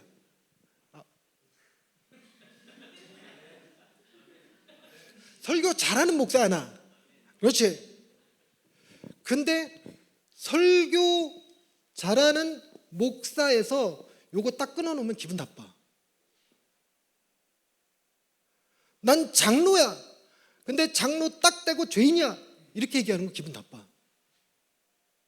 내가 교회에서 무슨 일을 하고 무슨 일도 했는데 그 모든 것이 아무 의미도 없어져 버려. 예수님은 의와 인도 나누어서 놀랍게도 인을 사랑하시고 의인은 당신의 것으로 덮어주셔요. 당신의 의. 이중정가. 당신의 의. 예수 그리스도로 옷 입혀주시는 거죠. 그러니 그 앞에서 내가 나는 11조를 열심히 드렸고, 나는 십계명을 철저히 지켰고, 나는 부모를 공양했고, 나는 뭐 안식일을 거룩하게 지켰고, 이런 개념 아무 의미 없는 거예요. 여러분, 여태까지 교회에서 열심히 신앙생활 하신 거, 여러분이 기도하시고, 여러분이 헌금하시고, 여러분이 전도하신 거, 그거 아무짝에도 쓸모 없습니다. 이러니까 막 교인들이 시험 드는 거야. 어쩌라고요? 뭐 하라고요? 이렇게 되는 거지. 여러분, 우리가 의를 생각하는 순간, 내가 뭘 했다라는 것을 생각하는 순간, 내가 한 것 때문에 상 받을 것 같은 느낌, 내가 한 것 때문에 구원받을 것 같은 느낌이 들어버립니다. 그래서 뭐가 작동하냐면 욕심이 작동해요. 욕심. 그래서 우리는 이거 대박, 이거 지금 잘 따라오신 분 대답할 수 있을 거라 생각해요. 나의 의가 떠오를 때마다 항상 뭘 생각해야 되냐? 이걸 생각해야 돼요.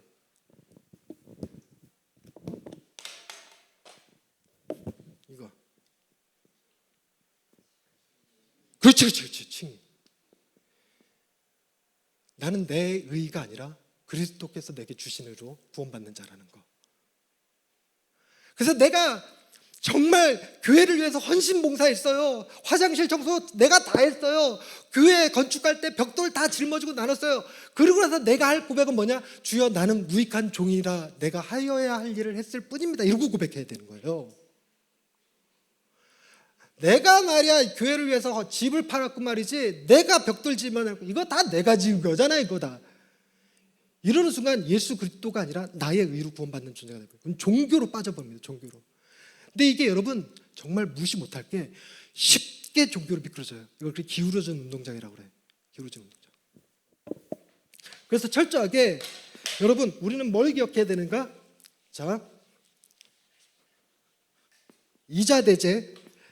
여러분, 아까 5가지 죄의 이미지, 자기중심성, 우상숭배, 과부족, 성향, 나, 이거 다룰 때 이때 핵심이 뭐냐면, 우리는 죽었던 자요, 우리는 무덤 속에 있던 자요, 그 다음 마른 뼈였다. 우리는 아무것도 못하는 존재, 아무것도 못하는 존재.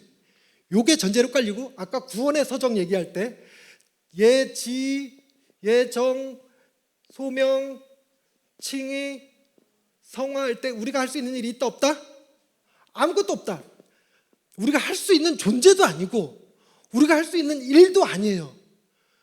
그래서 요거는 우리에게 의견을 묻거나 우리에게 동의를 구하거나 하는 방식으로 작동하지 않고, 철저하게 예수 그리스도 그분의 주권적 선택과 자발적 희생과 하나님의 주도적인 사랑으로 우리에게 주어진 은혜입니다. 와, 이거 효과 좋네. 이렇게만 했는데 여기서 다 아멘이 나와. 여기 있는 분들 다 은혜 더블로 받으시어라. 네. 근데 이 은혜의 개념을 이해를 좀 하셔야 되는데, 은혜라는 게요, 조건이 붙으면 은혜일까요? 조건이 붙으면 안 돼. 자격이 붙으면 은혜일까요? 안 돼. 그리고 이게 붙어도 안 돼요.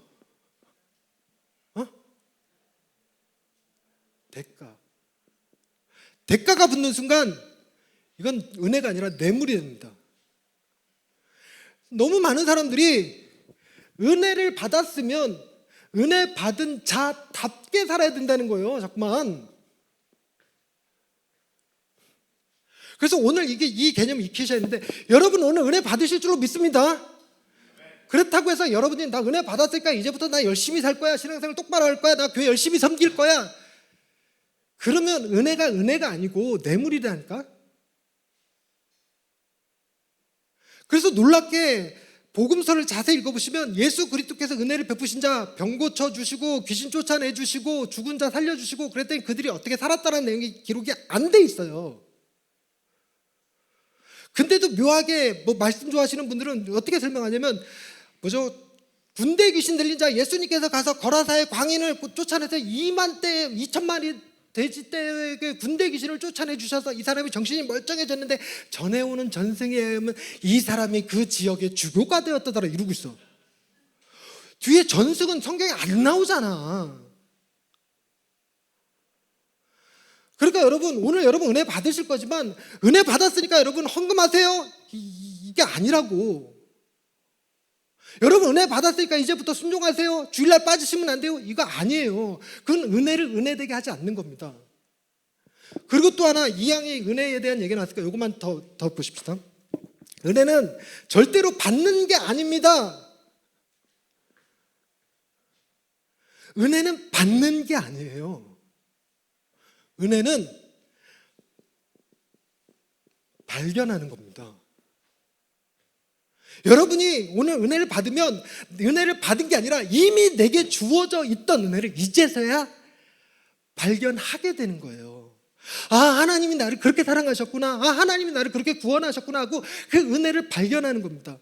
하나님의 은혜는 이미 여러분에게 넘치게 부어져 있어요. 그걸 얼마나 깨닫느냐 못 깨닫느냐는 내 마음이 욕심과 두려움으로 작동하느냐 겸손함과 담대함으로 작동하느냐에 따라 달라지죠. 그러니 하나님은 내게 은혜를 베푸시는 방식이 아니라 마음을 바꾸시는 방식으로, 새롭게 빚으시는 방식으로. 그래서 하나님의 앞에 우리는 뭐 하는 자냐면 은혜 앞에 반응하는 자입니다. 반응하는 자. 저 반응하는 자라는 말을 이해하기 위해서 여러분 프랑스의 루브르 박물관 다녀오신 분 계시나요? 프랑스에 가서 루브르 박물관을 가려고 했는데 미리 예약을 해야 되네 어쩌네 그러고 그 루브르 박물관 들어가서 이렇게 한 바퀴 돌고 오는데 반나절이 걸린다는데 시간이 너무 아까워. 그것만 보고 있게. 더더군다나 저는 예술적 감각이라는 건 이만큼도 없는 사람이에요. 제가 멋진 그림을 보면 감탄이, 우와, 액자가 이렇게 커?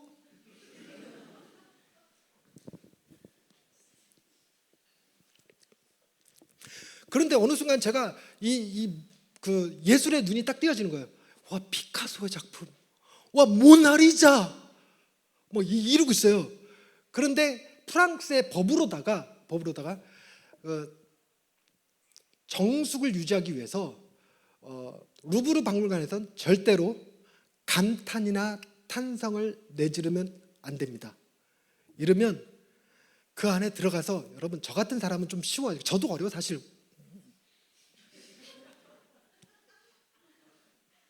뭐 보고 놓겠냐면 액자 크기 보고.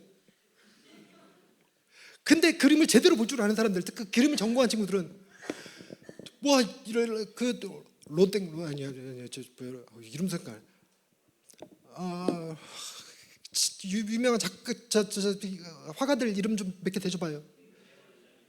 렘브란트도 있고 뭐 고갱 얘기하고 싶었는데 안 태올라.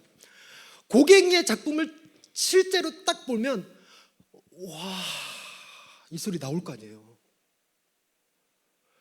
이거를 너는 루브르 박물관에 들어가서 그걸 보면 반드시 와 소리 해야만 한다. 이걸 갖고 되는 게 아니라 자연스럽게 반응해. 반응. 그래서 내가 우와 했으니까 나더러 인정해줘, 나 그림 볼 줄 아는 사람이라고, 나 인정해줘, 나 좋은 관람자라고. 이거 미친 짓이지. 그림이 나를 변화시킨 게 그림이 내 탄성을 자아내는 거죠. 하늘의 또다지 같은 별을 보면서 자연의 아름다움을 보면서 주 하나님 지으신 모든 세계, 이게 저절로 나오는 거지, 반응으로 나오는 거지. 이럴 때 이거 안 하면 하나님께서 저주하신대. 주 하나님 지으신 이러고 있겠냐고요. 그러니 은혜는 우리의 반응을 변화시키는 거지 우리더러 감사하라고 변하라고 하는 게 아닙니다. 그래서 우리는 내가 변하는 게 아니라 복음이 나를 바꾸는 겁니다. 복음이 나를 바꾸는 거예요.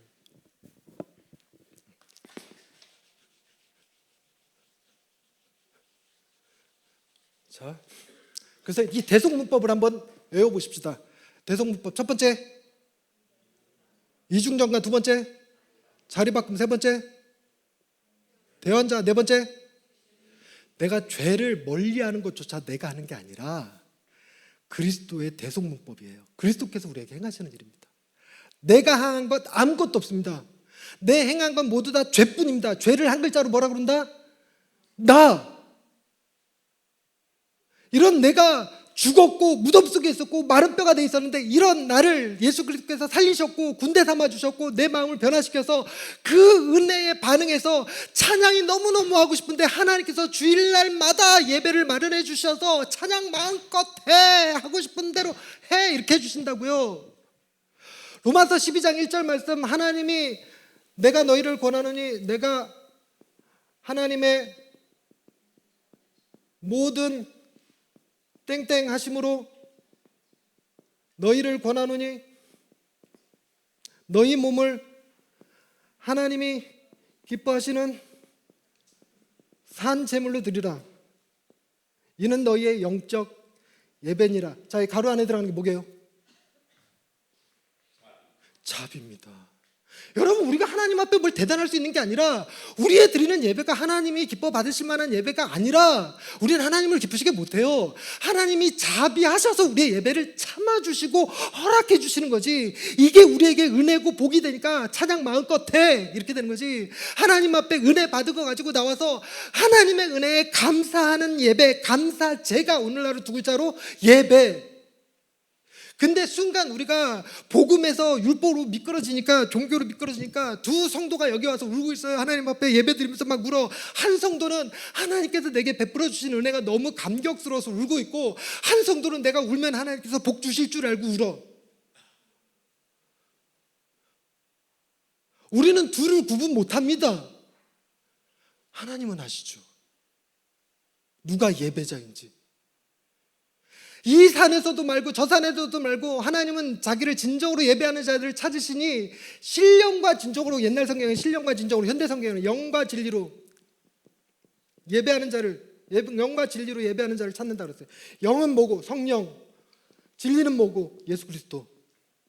예배도 내가 하는 예배는 하나님이 받으실 수 없어요. 영과 진리로 드려지는 예배지. 나를 초월하는 예배. 이 예배 잘 드려서 하나님께 복 받을 거야. 이 예배 똑바로 못 드리면 하나님께서 나를 저주하실 거야. 욕심과 두려움이 아니라.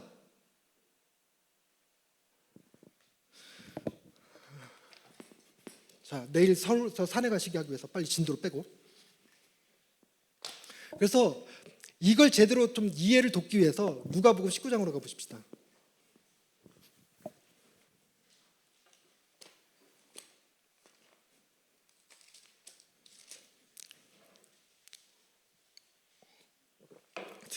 누가복음 19장 1절서부터 10절까지, 누가복음 19장 1절서부터 10절까지 교독하시겠습니다. 예수께서 여리고로 들어가 지나가시더라. 그가 예수께서 어떠한 사람인가 하여 보고자 하되 키가 작고 사람이 많아 할 수 없어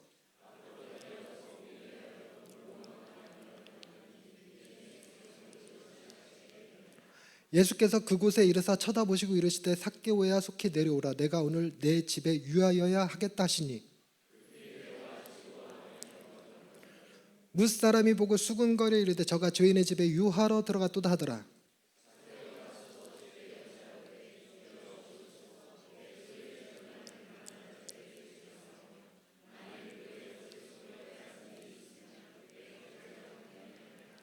예수께서 이르시되 오늘 구원이 이 집에 이르렀으니 이 사람도 아브라함의 자손이미로다.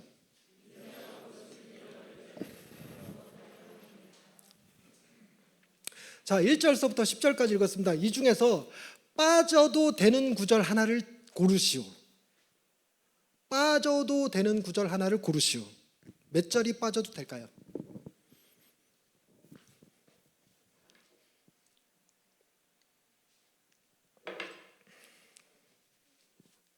어, 8절이라고 먼저 말하신 분 손 들어보세요. 8절이라고 누가 두 분이 얘기하신 것 같은데 8절이라고 얘기하신 분 자신이 없으세요? 손을 아무도 안 드시네. 분명히 들은 것 같은데 정답이라서 그래요. 정답. 여러분 8절 삭개오의 회심 이 부분 여러분 성경에 이 예수님이 구원을 선포하시기 전에 앞서 죄인의 회심이 기록된 유일한 사례. 그래서 여러분 이 8절을 빼고 읽어도 읽는데 아무런 지장이 없어요. 아무런 이상함을 느낄 수가 없습니다. 그냥 8절이 껴진 것뿐이에요. 근데 8절이 9절 뒤에 9절 앞에 껴져서 9절에서 구원이 선포되거든요. 이 집에 구원이 임하였으니 이는 이 자도 뭐 삭개오다 아브라함의 자손입니다. 이 선포가 이루어집니다. 구원 선포가 마치 구원 선포의 근거가 8절인 것처럼 인식되게 만들어버렸어요. 이게 제일 위험한 방식인데 8절은 필요 없습니다. 이거 여러분 삭개오 회심에 앞서서 뭐가 중요하게 나와야 되냐면 6절 아닌데 5절 죄송합니다. 5절 한번 읽어주세요. 시작.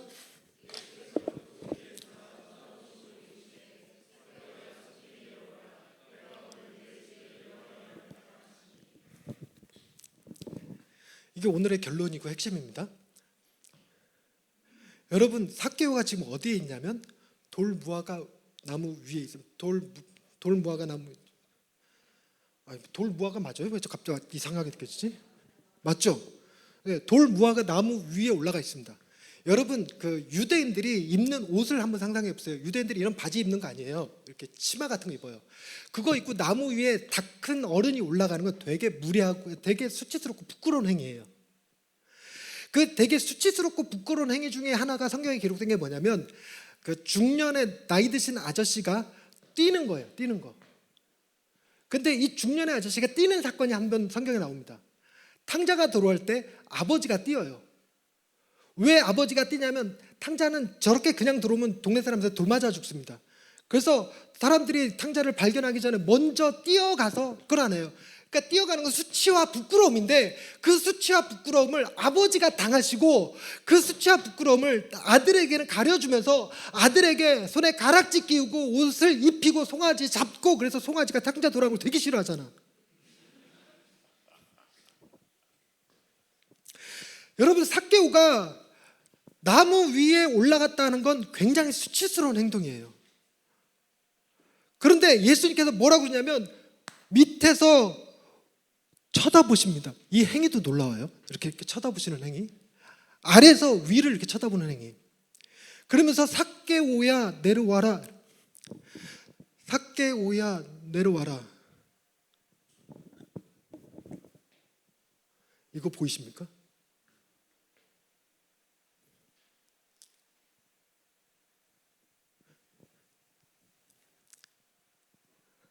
수치와 모멸감의 나무 위에 그곳에서 내려와라. 내가 대신 올라가리라. 삭개오는 치마 같은 옷을 입고 올라갔지만 예수님은 홀딱 벗겨진 채로 올라가셨어요. 사람들이 삭개오를 비아냥거렸지만 예수님은 사람들의 조롱과 비아냥과 실제로 침뱉음과 매맞음을 경험하셨어요. 우리가 있었어야 될 수치와 부끄러움의 자리에 주님이 올라가셨습니다. 그리고 주님이 하신 말씀, 삭개오야 속히 내려오라. 내가 오늘 내 집에 유하여야. 여러분, 이거 뭐랑 비슷하게 들리지 않습니까? 십자가 위에서 예수님이 한평강도에게 네가 오늘 밤 나와 함께 낙원에 있으리라. 그래서 신학자들은 이 삭개오의 이 사건을 지금 예수님께서 예루살렘에 십자가를 지러 가면서 일어난 성경에 기록된 예수님의 사역의 맨 마지막에 일어난 마지막 그 에피소드예요. 마지막 에피소드. 이 이후로는 이런 사건이 안 일어납니다. 무슨 논쟁 이런 것만 일어나지. 여러분, 예수님께서 자리를 바꿔주셨어요. 그리고 구원을 선포하셨습니다. 이는 아브라함의 자손이니라. 대언자가 되어주셨습니다. 여러분, 이 8절은요, 삭개오가 나 진짜 가난한 자들을 위해서 재산의 절반을 나눠줄 것이며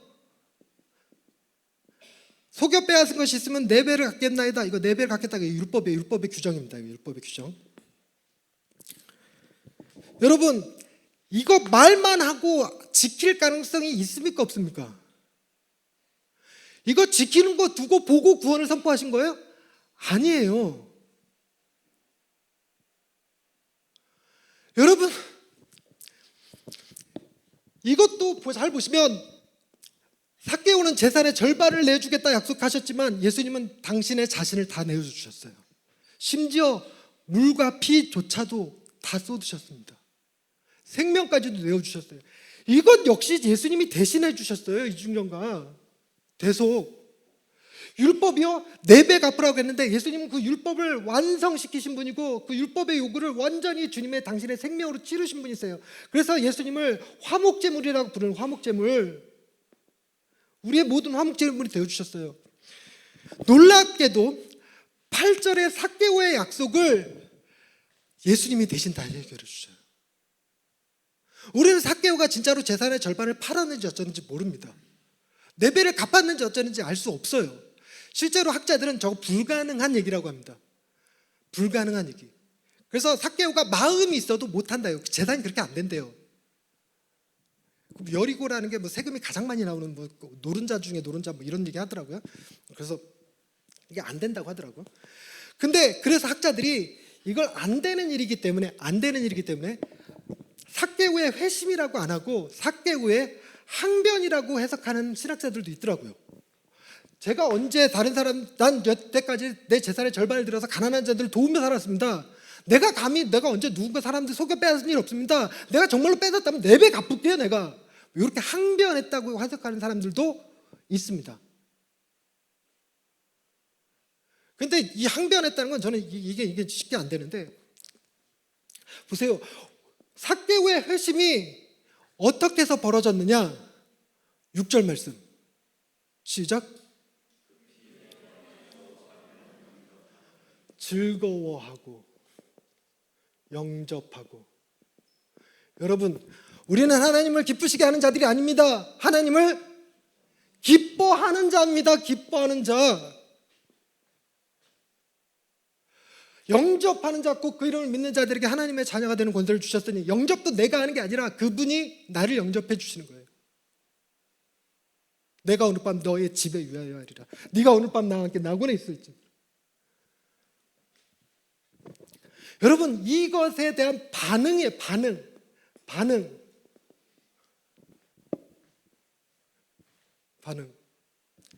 그래서 여러분,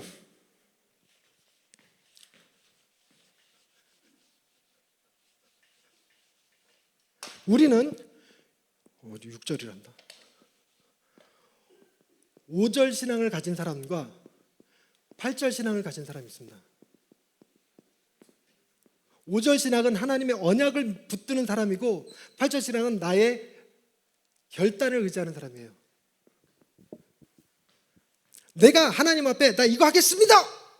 그 결단을 잘못해서 묵살하는 사람. 전 그나마 그 결단 잘못해갖고 지금 선교사로 나가 계신 분들도 꽤 많아. 근데 여러분, 우리는요 5절에 묶여 있는 사람들이 돼야 돼요. 날마다 뭘 기억하는 사람이냐면 내게 오셔서 내 수치와 모멸감 가운데 있는 나를 쳐다보시고 그 자리를 나와 맞바꾸신 주님, 맞바꾸시기만 한 게 아니라 내게 죄 없다, 너는 하나님의 아들이라, 너는 하나님의 사랑받는 자녀라 선포해 주신 분, 대언자, 그래 당신의 자리인 하나님 나라의 상속권을 내게 주신 분,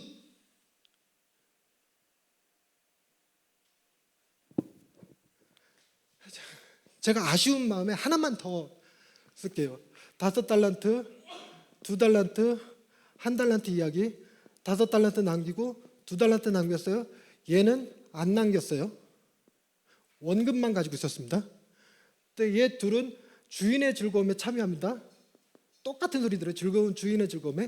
근데 1달란트 받은 애는 바깥 어두운데 슬피 울며 이를 갈게 됩니다. 이 얘기를 들으면 우리는 이 대속문법을 모르면 우리도 5달란트, 2달란트처럼 살아야지 이렇게 생각해요. 그런데 이런 얘기 들으면 청년들이 왜 나는 5달란트 안 주셨나요? 왜 나는 2달란트 안 주셨나요? 나는 그나마 1달란트도 없는 것 같아요. 내가 뭘 잘하는지 모르겠어요. 이러고 얘기해요. 하나님 이거 너무 불공평한 거 아닙니까? 이게 지금 우리가 착각해도 뭘 단단히 착각했어요. 여러분 이렇게 접근하면 여러분 이거 우리가 죽은 자, 무덤에 있는 자, 마른 뼈 이거 안 되잖아요. 우리는 현재 어떤 존재냐면 1달란트 받았는데 그래도 예수님이 저렇게 예화로 쓰신 거예요. 저렇게 쓰시면서 1달란트면 60억인가 뭐 이래요. 근데 이 1달란트 1달란트를 땅에 묻었다가 주인한테 돌려줬어. 쟤는. 우리는 1달란트를 야금야금 썼어. 없어. 주인이 와서 내놔 그랬는데 드릴 것이 한 푼도 없는 거예요. 여러분 이걸 억울하다 생각할 게 아니라 우리는 그 금액이 1달란트가 아니라 몇 달란트였다? 1만 달란트였다고요. 1만 달란트. 6조 원이었다고요. 6조 원. 많이 양보해서 60억 1달란트라고 쳐보십시다. 그나마도 우리는 없어요. 그래서 우리는 어떤 존재임을 고백하는 거냐면 바깥 어두운 데 떨어진 존재라는 게 우리의 자리, 우리의 자리. 그런 우리의 자리에 예수님께서 대신 오셔서 그분이 우리의 자리에 계시고 우리를 5달란트, 2달란트 남긴 이 종들의 주인으로 삼으신 거예요.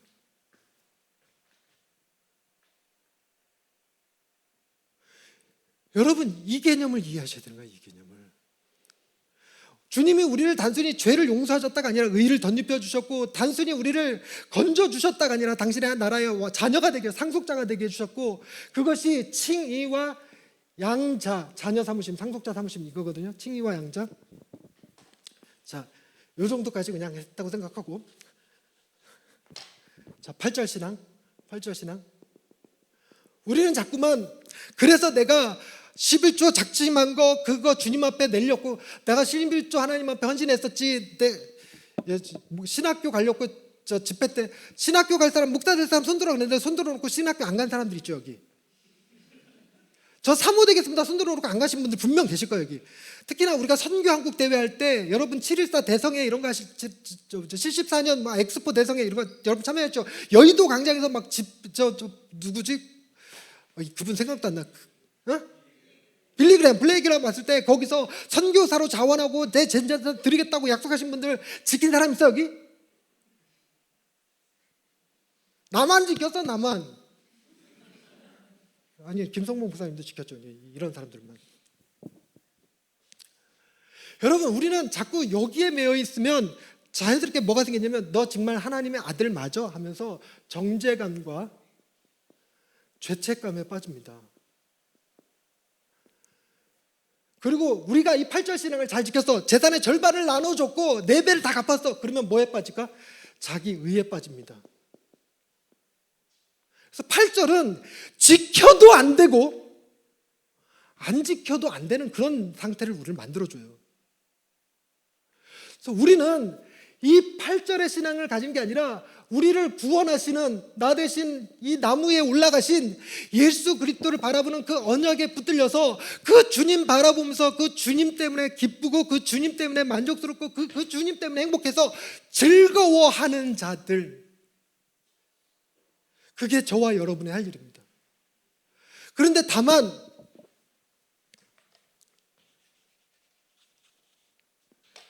신학자들이 하는 얘기는 이 8절이 필요한 이유, 왜 8절이 없어도 상관없는데 굳이 8절을 집어넣었을까? 여러분, 삭개오가 자기가 경험한 은혜를 표현해 준 유일한 본문이라는 거예요. 그러니까 사람들이 예수님을 만나서 병도 낫고 귀신도 떠나갔고 자녀도 병고침 받았고 심지어 죽었다 살아난 나인성 과부의 아들도 있고 회당장 야이로의 딸도 있고 나사로도 있고 있는데, 문제는 그들이 얼마만큼 하나님의 은혜를 인지하고 기억하고 고백하는지는 써있지를 않아서 그 크기가 가늠이 안 돼. 근데 이거는 가늠이 되는 거라. 삭개오는 어느 정도나 그게 바뀌었냐면, 자기에게 돈은 곧 생명이었고 자존심이었고 그게 명예였고 자신의 존재 이유였어요.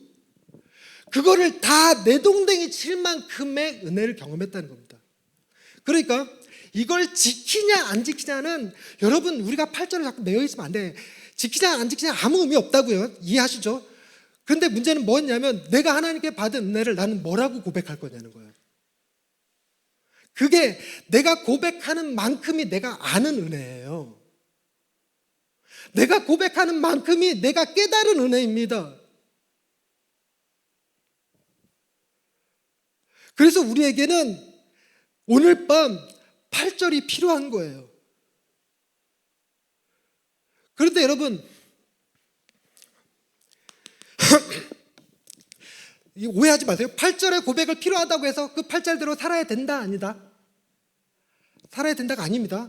그냥 지금 내가 받은 은혜가 뭔지를 내가 고백할 수 있는 수준이 어느 정도를 보는 거예요.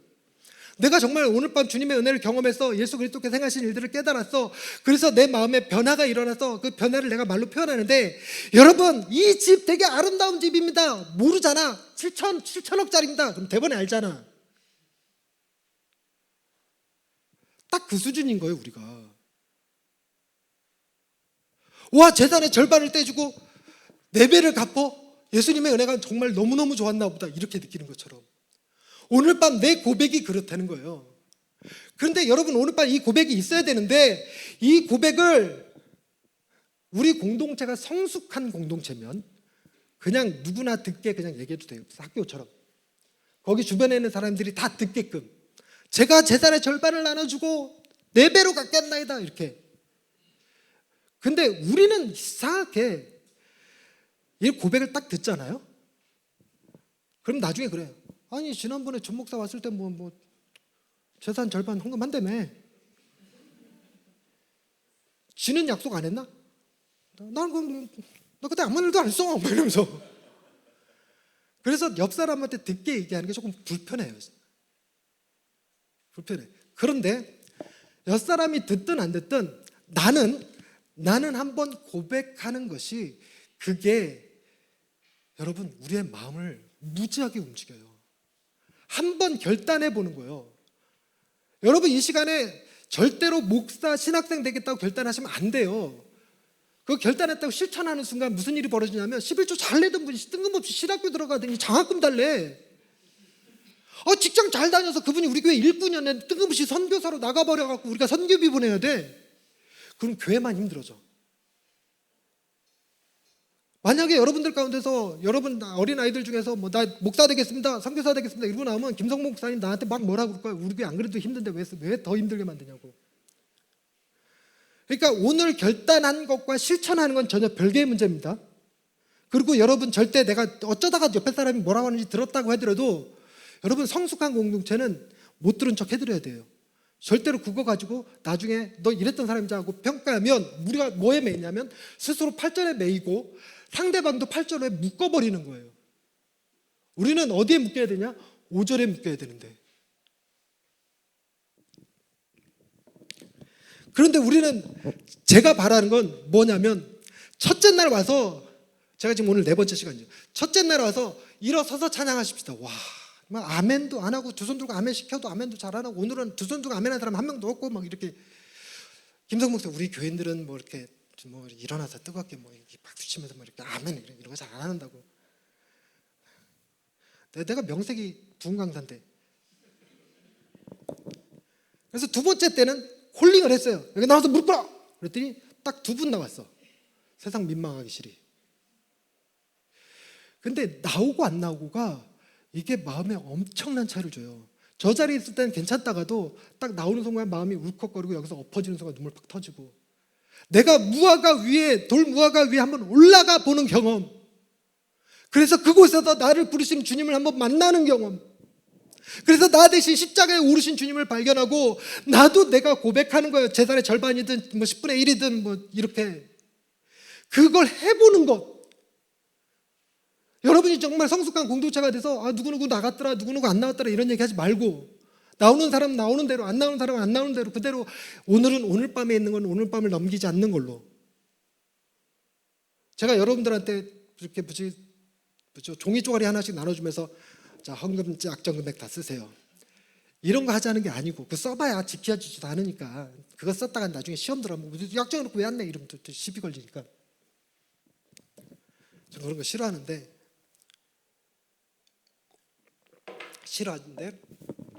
8절의 신앙 고백이 우리의 삶을 변화시킨다는 사실은 공감합니다.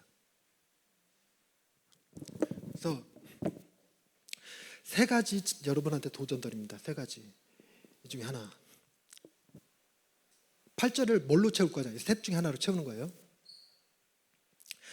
나아만 장군이 문둥병에 걸렸어요. 나병에 걸렸는데 그 나아만 장군이 엘리야를 찾아가서 병고침 받았을 때 누가 있었기 때문이었냐면 나아만 장군의 집에 유대에서 잡혀온 어린 소녀 하나가 있었기 때문입니다.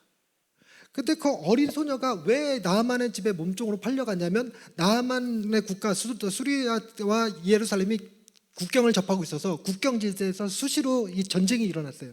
그러니까 나아만 장군의 그 부하들이 쳐들어와서 그 어린 소녀가 보는 앞에서 부모를 죽이고 어린 아이를 잡아다가 나아만 장군의 몸종으로 집어넣어 버렸어요.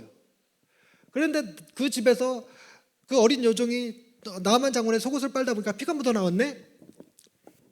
그러니까 와 우리 같으면 할렐루야, 하나님이 드디어 정의를 실현하셨도다. 우리 부모를 죽인 저들의 원수를 갚아주셨도다. 이러면서 나아만 장군이여 빨리 뒤질지어다 뭐 이럴 판이야. 근데 그 어린 소녀는 뭐 하냐면 엘리야를 소개해줘요. 그래서 병고침 받게 합니다. 그래갖고 나만이 병고침 받고 돌아가서 요단강에서 물 7번 씻고 깨끗해져서 나간 거를 예수님이 신약에서 구약의 인물을 인용한 게 두 사람밖에 없는데 그 중에 한 사람이 나아만 장군이에요. 예수님이 인용하여 설명한 사람 나아만 장군. 근데 그 나아만 장군에게 누가 있었는가? 어린 소녀가 있었다. 주여 내가 여기 있사오니 나를 보내소서. 이 찬양 우리 많이들 불렀잖아요. 그거 한때 이렇게 불렀잖아요. 주님 제가 저기 있사오니 쟤를 보내소서. 우리 교회가 부흥하기를 원하지만 나를 위해 나를 통해서가 아니라 저 김 지사님이 좀 더 열심히 해줘갖고 저 박 지사님이 순교해줘갖고 그래갖고 교회가 부흥하길 바라지. 나는 말고 선교 해야지 당연히. 저 가난한 14, 10창에 있는 사람들, 아프리카에 있는 사람들, 하나님을 알지 못하는 무슬림 그 불쌍한 사람들을 선교해야지. 나 말고 저 김 지사가 이렇게. 근데 나아만에게 누가 갈 것이냐 불렀을 때 주님 제가 여기 있습니다. 저를 보내소서. 할 수 있겠느냐는 거예요. 이걸 희생이라고 그럽니다. 희생. 주의 사랑을 경험하고 나니 내가 나 자신을 주님에게 드릴 수 있다는 것 자체로 너무 기쁩니다.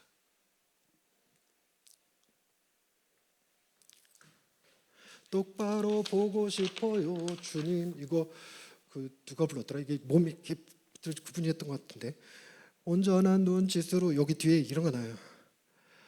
당신께 드릴 것은 사모하는 이 마음뿐. 이 생명도 달라시면 십자가에 놓겠으니 허울뿐인 육신 속에 잔빛을 신게 하시고, 이렇게 나오는 거예요. 와, 제가 목사가 되겠다고 생각했었기 때문에 이거 나올 때마다 내 이 생명도 달라심 십자가에 놓겠으니, 이거 엄청 했어요. 하여튼간 와, 저 짧은 저 두 몇 마디 가사가 사람상 뭐 미어 터지게 하는 거예요. 예수 그리스도의 사랑이 아니까 너무 좋아갖고 그 사랑에 나도 정말 내 생명 하나님께 드리고 싶더라니까 이거. 그래갖고 이게 얼마나 강했냐면 운전하고 가면서 다니엘아 네가 섬기는 이 찬양 때, 죽음을 주셔도 은혜인 저를 구원하세요. 죽음을 주셔도 은혜? 나도 주를 위해 죽겠다. 이게 저절로 나오는. 근데 우리 마음에 이 정도의 감동이 오는 분들이 있을 수 있습니다. 그리고 두 번째,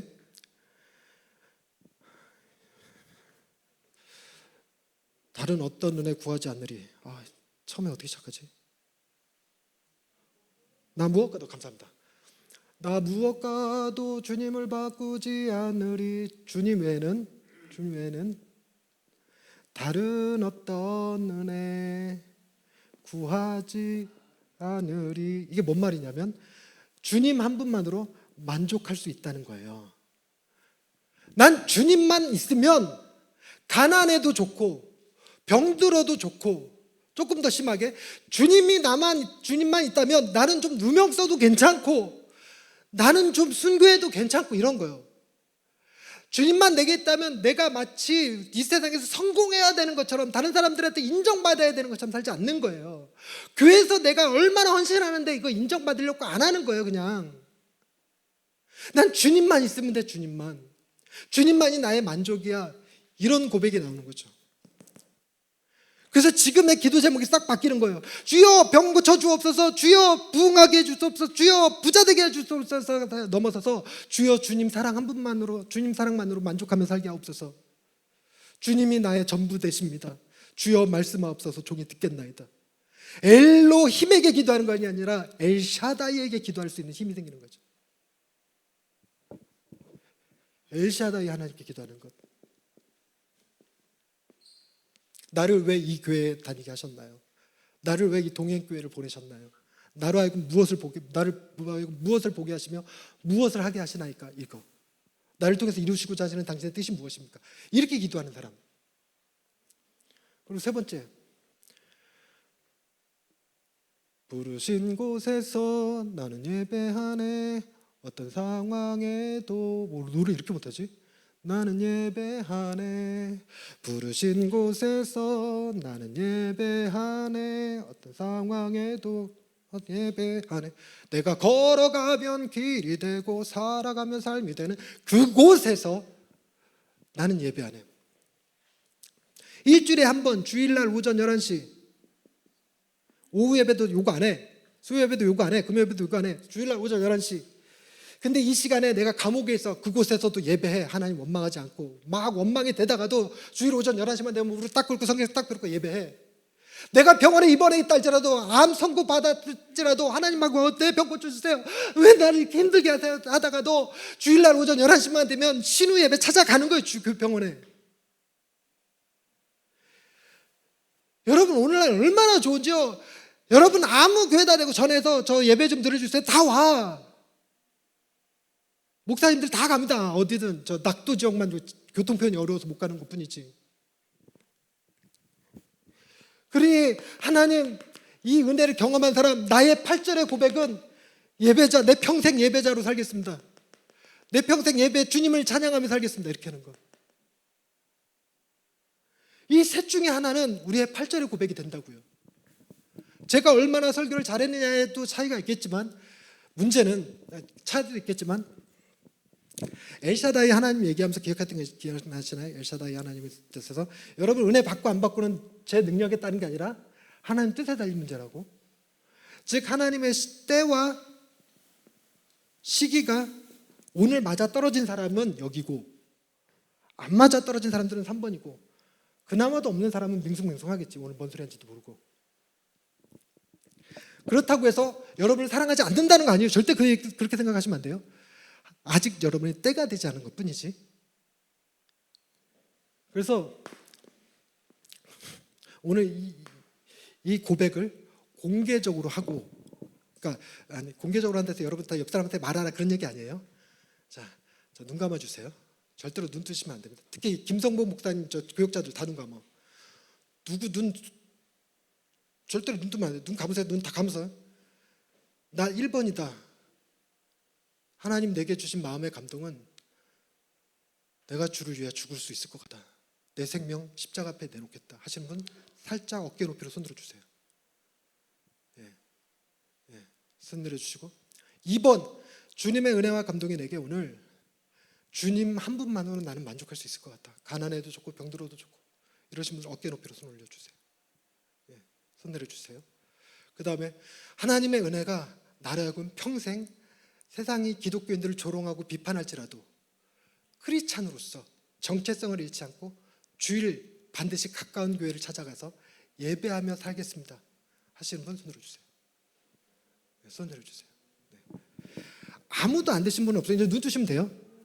저는 안면인식 장애가 있어서 누가 손 들었는지 몰라요. 그냥 그런 사람들이 있다. 1번에 손 드신 사람들 몇 명 있고 2번도 몇 명 있고 이렇게 있어요. 이걸 다 통틀어서 퉁 쳐서 우리 8절이라고 치고 이 8절의 고백이 있는 사람들은 일어서서 찬양하십시다.